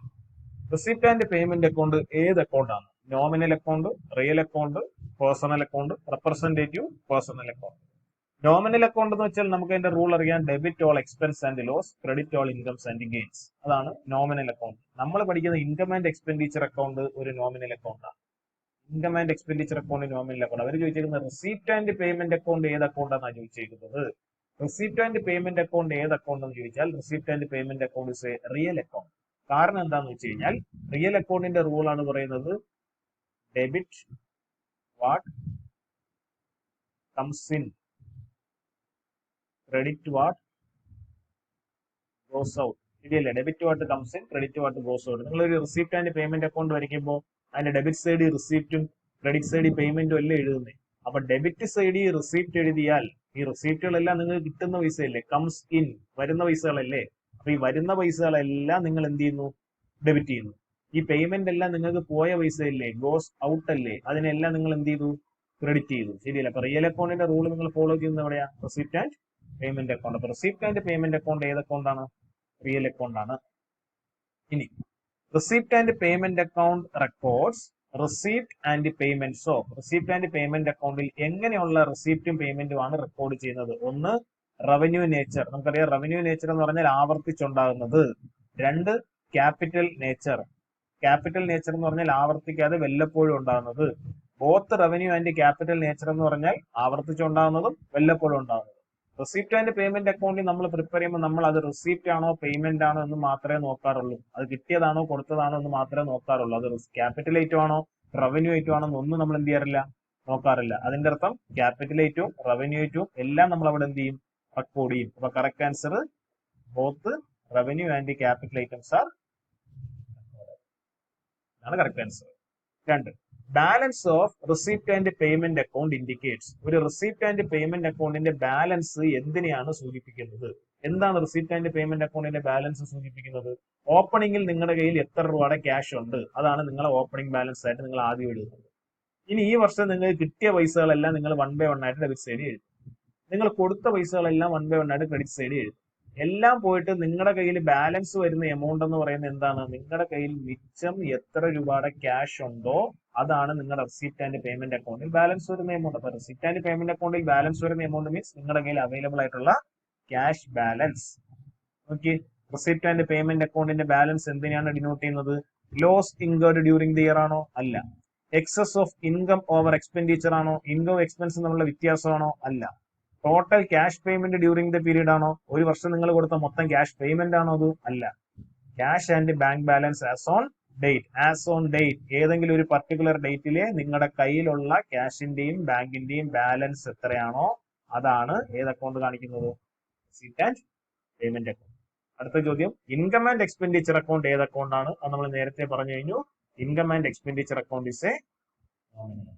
Income and expenditure account nominal account ആണ്. അടുത്ത ചോദ്യം, income and expenditure account is prepared to find out. Income and expenditure account നമ്മൾ എന്തിനാണ് പ്രിപ്പയർ ചെയ്യുന്നത്? ഇൻകം ആൻഡ് എക്സ്പെൻഡിച്ചർ അക്കൗണ്ട് നമ്മൾ prepare ചെയ്യുന്നതിന്റെ പിറകിലുള്ള ഉദ്ദേശം എന്താ? Income and expenditure account prepare ചെയ്യുന്ന പ്രോഫിറ്റ് ലോസും കണ്ടുപിടിക്കാൻ വേണ്ടിയാണോ? അല്ല. ക്യാഷ് ബാലൻസ് കണ്ടുപിടിക്കാൻ വേണ്ടിയാണോ? അല്ല. ഫിനാൻഷ്യൽ പൊസിഷൻ അളക്കാൻ വേണ്ടിയാണോ? അല്ല. ഫിനാൻഷ്യൽ പൊസിഷൻ അളക്കാൻ വേണ്ടി നമ്മൾ കണ്ടുപിടിക്കുന്ന ഐറ്റത്തിന്റെ പേരെന്താ? അതാണ് ബാലൻസ് ഷീറ്റ്. ബിസിനസിന്റെ ഫൈനാൻഷ്യൽ പൊസിഷൻ അളക്കാൻ വേണ്ടി നമ്മൾ പ്രിപ്പയർ ചെയ്യുന്ന സാധനമാണ് balance sheet. Cash and bank balance കണ്ടുപിടിക്കാൻ വേണ്ടി നമ്മൾ പ്രിപ്പയർ ചെയ്യുന്ന സാധനമാണ് receipt and payment account. Profit and loss നമ്മൾ കണ്ടുപിടിക്കാൻ വേണ്ടി നമ്മൾ വരയ്ക്കുന്ന സാധനമാണ് P and L account. Surplus അല്ലെങ്കിൽ ഡെഫിസിറ്റ് കണ്ടുപിടിക്കാൻ വേണ്ടി വരയ്ക്കുന്ന സാധനമാണ് income and expenditure account. Income and expenditure account എന്തിനു പ്രിപ്പയർ ചെയ്യുന്നു എന്ന് ചോദിച്ചാൽ സർപ്ലസ് അല്ലെങ്കിൽ ഡെഫിസിറ്റ് കണ്ടുപിടിക്കാൻ. Which of the following should not be recorded in the income and expenditure account? Should not be recorded. Income and expenditure account record ചെയ്യാത്തത്, എഴുതാത്ത item ഏത്? Income and expenditure അക്കൗണ്ടിൽ record ചെയ്യാത്ത item ആണെങ്കിൽ അത് ഏത് item ആയിരിക്കും? Capital നേച്ചറുള്ള item ആയിരിക്കും. കാരണം റവന്യൂ നേച്ചറുള്ള ഐറ്റംസ് മാത്രമേ നമ്മൾ ഏത് അക്കൗണ്ടിൽ എഴുതാറുള്ളൂ? ഇൻകം ആൻഡ് എക്സ്പെൻഡിച്ചർ അക്കൗണ്ടിൽ എഴുതാറുള്ളൂ. Sale of old newspaper. Sale of old newspaper എന്ന് പറഞ്ഞാൽ ഓൾഡ് പത്രം, പഴയ പത്രങ്ങൾ വിൽക്കുന്നു, അത് വീണ്ടും വീണ്ടും സംഭവിക്കുന്നതല്ലേ, അപ്പൊ അത് എടുക്കും. Loss on sale of asset. Asset വിറ്റ വകയിൽ ഉണ്ടാകുന്ന നഷ്ടം, നഷ്ടങ്ങളെല്ലാം എഴുതേണ്ടത് ഇൻകം ആൻഡ് എക്സ്പെൻഡിച്ചർ അക്കൗണ്ടില്ല. കാരണം നോമിനൽ അക്കൗണ്ട് ആണ് income and expenditure account. Debit all expense and loss എന്ന റൂൾ പറയുന്നത്, അപ്പൊ അതും നമ്മൾ എടുക്കും. Honorarium paid to secretary. സെക്രട്ടറിക്ക് ഹോണോറേറിയം കൊടുക്കുന്നു, അത് നമ്മൾ ആവർത്തിച്ച് വീണ്ടും വീണ്ടും കൊടുക്കുന്ന പേയ്മെന്റുകളാണ്. സെക്രട്ടറി ഇടയ്ക്കിടയ്ക്ക് പുറത്തിരുന്ന ആൾക്കാരെയൊക്കെ ഓരോ ക്ലാസ് എടുക്കാൻ അങ്ങനെയൊക്കെ കൊണ്ടുവരുമ്പോൾ ചിലപ്പോൾ സെക്രട്ടറിക്ക് പൈസ കൊടുക്കും, അല്ലെങ്കിൽ സെക്രട്ടറിന് എന്തെങ്കിലും കാര്യങ്ങൾ ഇടയ്ക്കിടയ്ക്ക് ചെയ്തു തരും, അദ്ദേഹത്തിന് ഇങ്ങനെ ഇടയ്ക്കിടയ്ക്ക് ഒരു എമൗണ്ട് കൊടുക്കും. ആ കൊടുക്കുന്ന എമൗണ്ടിനെ വിളിക്കുന്ന പേരാണ് ഹോണോറേറിയം. അത് വീണ്ടും വീണ്ടും കൊടുക്കുന്ന സാധനമാണ്, അത് റവന്യൂ ഐറ്റമാണ്, അത് നമ്മൾ ഇൻകം ആൻഡ് എക്സ്പെൻഡിച്ചർ അക്കൗണ്ട് എടുക്കും. Sale proceeds of furniture. Furniture വിറ്റ പൈസ. ഫേർണിച്ചർ നമുക്കറിയാം ഫിക്സഡ് അസറ്റ് ആണ്. ഫിക്സഡ് അസറ്റ് വിൽക്കുന്ന പൈസകളൊന്നും ഏത് അക്കൗണ്ടിൽ കാണിക്കാൻ പാടില്ല. കാരണം ഫിക്സഡ് അസറ്റ് വിറ്റ് കിട്ടുന്ന പൈസകളെല്ലാം ഏത് നേച്ചറിലായിട്ടുവാ? ക്യാപിറ്റൽ നേച്ചറിലായിട്ടും. അപ്പൊ കറക്റ്റ് ആൻസർ ഏതാ? Sale of proceeds of donation. Subscription due but not received. Subscription due ആയി but not received. Due but not received എന്ന് പറഞ്ഞാൽ അതിന്റെ അർത്ഥം എന്താ? അതാണ് ഔട്ട്സ്റ്റാൻഡിങ്. ഔട്ട്സ്റ്റാൻഡിങ്ങിന് മീനിങ് പഠിക്കുന്നത് തന്നെ എങ്ങനെയാ? +1 ഔട്ട്സ്റ്റാൻഡിങ് എക്സ്പെൻസിന് മീനിങ് പഠിക്കുന്നത് expense due but not paid എന്നാണ്. ഡ്യൂ ആയി കിട്ടിയിട്ടില്ല, അതായത് ദിവസമായിട്ടും ഇതുവരെ കിട്ടിയിട്ടില്ലാത്ത ഔട്ട്സ്റ്റാൻഡിങ് എക്സ്പെൻസ്, അതായത് ഔട്ട്സ്റ്റാൻഡിങ് ഇൻകം, സോറി എക്സ്പെൻസ് അല്ല ഇൻകം. ഔട്ട്സ്റ്റാൻഡിങ് ഇൻകത്തിന്റെ പ്രത്യേകത എന്താ? ഔട്ട്സ്റ്റാൻഡിങ് ഇൻകം എന്ന് പറഞ്ഞാൽ നിങ്ങൾക്ക് കിട്ടിയ പൈസയല്ല, കിട്ടാനുള്ള പൈസയാണ്. ശരിയല്ലേ? കിട്ടാനുള്ള പൈസകൾ വിളിക്കുന്നവരാണ് outstanding income. Income due but not received എന്ന് പറഞ്ഞാൽ ഔട്ട്സ്റ്റാൻഡിങ് ഇൻകം ആണ്, അത് കിട്ടാനുള്ള പൈസയാണ്.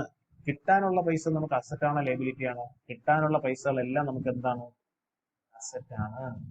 എവിടുന്ന് പൈസ കിട്ടാനുണ്ടെങ്കിൽ അതെല്ലാം അസറ്റ് ആണ്. അപ്പൊ answer legacy is A. Legacy revenue expenditure ആണോ റവന്യൂ റിസീപ്റ്റ് ആണോ? ഇത് റവന്യൂ എക്സ്പെൻഡിച്ചറും റവന്യൂ റിസീപ്റ്റും ആയിരുന്നെങ്കിൽ നമ്മളത് ഇൻകം ആൻഡ് എക്സ്പെൻഡിച്ചർ അക്കൗണ്ടിൽ കാണിച്ചേനെ. നമ്മളൊരു പ്രോബ്ലം ചെയ്തപ്പോൾ ഇത് നമ്മൾ ഇൻകം ആൻഡ് എക്സ്പെൻഡിച്ചർ അക്കൗണ്ടിൽ അല്ല കാണിച്ചത്, ബാലൻസ് ഷീറ്റിന്റെ ലയബിലിറ്റി സൈഡിലാണ് കാണിച്ചത്. ബാലൻസ് ഷീറ്റിന്റെ ലയബിലിറ്റി സൈഡിൽ കാണിക്കണമെങ്കിൽ അത് ക്യാപിറ്റൽ ഐറ്റം ആണ്, അത് ക്യാപിറ്റൽ റിസീപ്റ്റ് ആണ്. കാരണം ഒരാൾ മരിച്ചു കഴിഞ്ഞാൽ അദ്ദേഹത്തിന്റെ ആഗ്രഹപ്രകാരം നമുക്ക് കിട്ടുന്ന പൈസയാണ്. ഉണ്ടോ? അത് ക്യാപിറ്റൽ റിസീപ്റ്റ് ആണ്. ബാലൻസ് ഷീറ്റിൽ കാണിച്ച ഐറ്റം ആണ്, അതുകൊണ്ട് ക്യാപിറ്റൽ റിസീപ്റ്റ്. അത് ഇൻകം ആൻഡ് എക്സ്പെൻഡിച്ചർ അക്കൗണ്ടിൽ കാണിച്ച ഐറ്റം അല്ല, അതുകൊണ്ടാണ് ഈ കാറ്റഗറിയിൽ വരാത്തത്. Donation received four specific purpose എടുത്തു പറയുന്നുണ്ട്. നമ്മൾ ആദ്യം പറഞ്ഞത് 2 തരം ഡൊണേഷൻ ഉണ്ട്. സ്പെസിഫിക് ഡൊണേഷൻ ഉണ്ട്, ജനറൽ ഡൊണേഷൻ ഉണ്ട്. ജനറൽ ഡൊണേഷൻ ആണെങ്കിൽ അത് റവന്യൂ ഐറ്റം ആണ്, ആവർത്തിച്ച് കിട്ടും. സ്പെസിഫിക് ഡൊണേഷൻ ആണെങ്കിൽ എന്തെങ്കിലും പ്രത്യേക ആവശ്യത്തിന് കിട്ടുന്ന ഡൊണേഷൻ ആണ്, അത് ആവർത്തിച്ച് കിട്ടില്ല, വല്ലപ്പോഴേ കിട്ടുള്ളൂ. അപ്പൊ അത് capital receipt. Capital receipt. There are 500 members in a club. ഒരു ക്ലബിൽ 500 മെമ്പർ ഉണ്ട്. Paying 100 as annual subscription. ഒരാള് 100 രൂപ വെച്ച് സബ്സ്ക്രിപ്ഷൻ കൊടുക്കും. ചുമ്മാ ഒന്ന് കൂട്ടി നോക്കി എത്ര രൂപ വരുമെന്ന്. ഇവിടെ 500 ആൾക്കാരുണ്ട്, ഒരാള് 100 രൂപ വെച്ച് സബ്സ്ക്രിപ്ഷൻ കൊടുക്കും. അപ്പൊ ഈ ക്ലബിന് എത്ര രൂപ കിട്ടും? 50,000 രൂപ കിട്ടും. ശരിയല്ല? 50,000 രൂപയാണ് ഇവരുടെ ടോട്ടൽ സബ്സ്ക്രിപ്ഷൻ. ഇനി subscription due but not received for the current year. Due but not received എന്ന് പറഞ്ഞാൽ എന്താ? ഡ്യൂ ആയി ഇതുവരെ കിട്ടിയില്ല, അതാണ് നമ്മൾ നേരത്തെ പറഞ്ഞ ഔട്ട്സ്റ്റാൻഡിങ് ഇൻകം. എത്ര രൂപ? 200 രൂപ. നമുക്കറിയാം പ്രോബ്ലം ചെയ്യുമ്പോൾ ഔട്ട്സ്റ്റാൻഡിങ് ഇൻകം അല്ല, നമുക്ക് ഇൻകത്തിന്റെ കൂടെ എന്ത് ചെയ്യണം? ആഡ് ചെയ്യണം. Add outstanding income. Outstanding income means കിട്ടാനുള്ള പൈസ അല്ല, ഇൻകത്തിന്റെ കൂടെ ആഡ് ചെയ്യണ്ടേ? ഇപ്പൊ എത്ര രൂപ കിട്ടാനുണ്ട്? 200 രൂപ കിട്ടാനുണ്ട്. അപ്പൊ ആൻസർ എത്രയായി? കൂട്ടുമ്പോ 50 200 ആയി. ഇനി subscription received in advance ₹300. Subscription received in advance, മുൻകൂട്ടി കിട്ടിയത്. വേറെ ഏതോ വർഷത്തെ എമൗണ്ട് ഇപ്പൊ കിട്ടിയതാണ്. Received in advance. Received in advance വന്നാൽ നമ്മൾ എന്ത് ചെയ്യും? ലെസ് ചെയ്യും.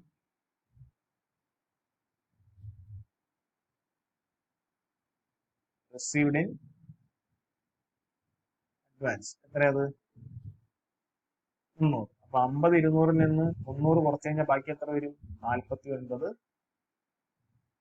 900.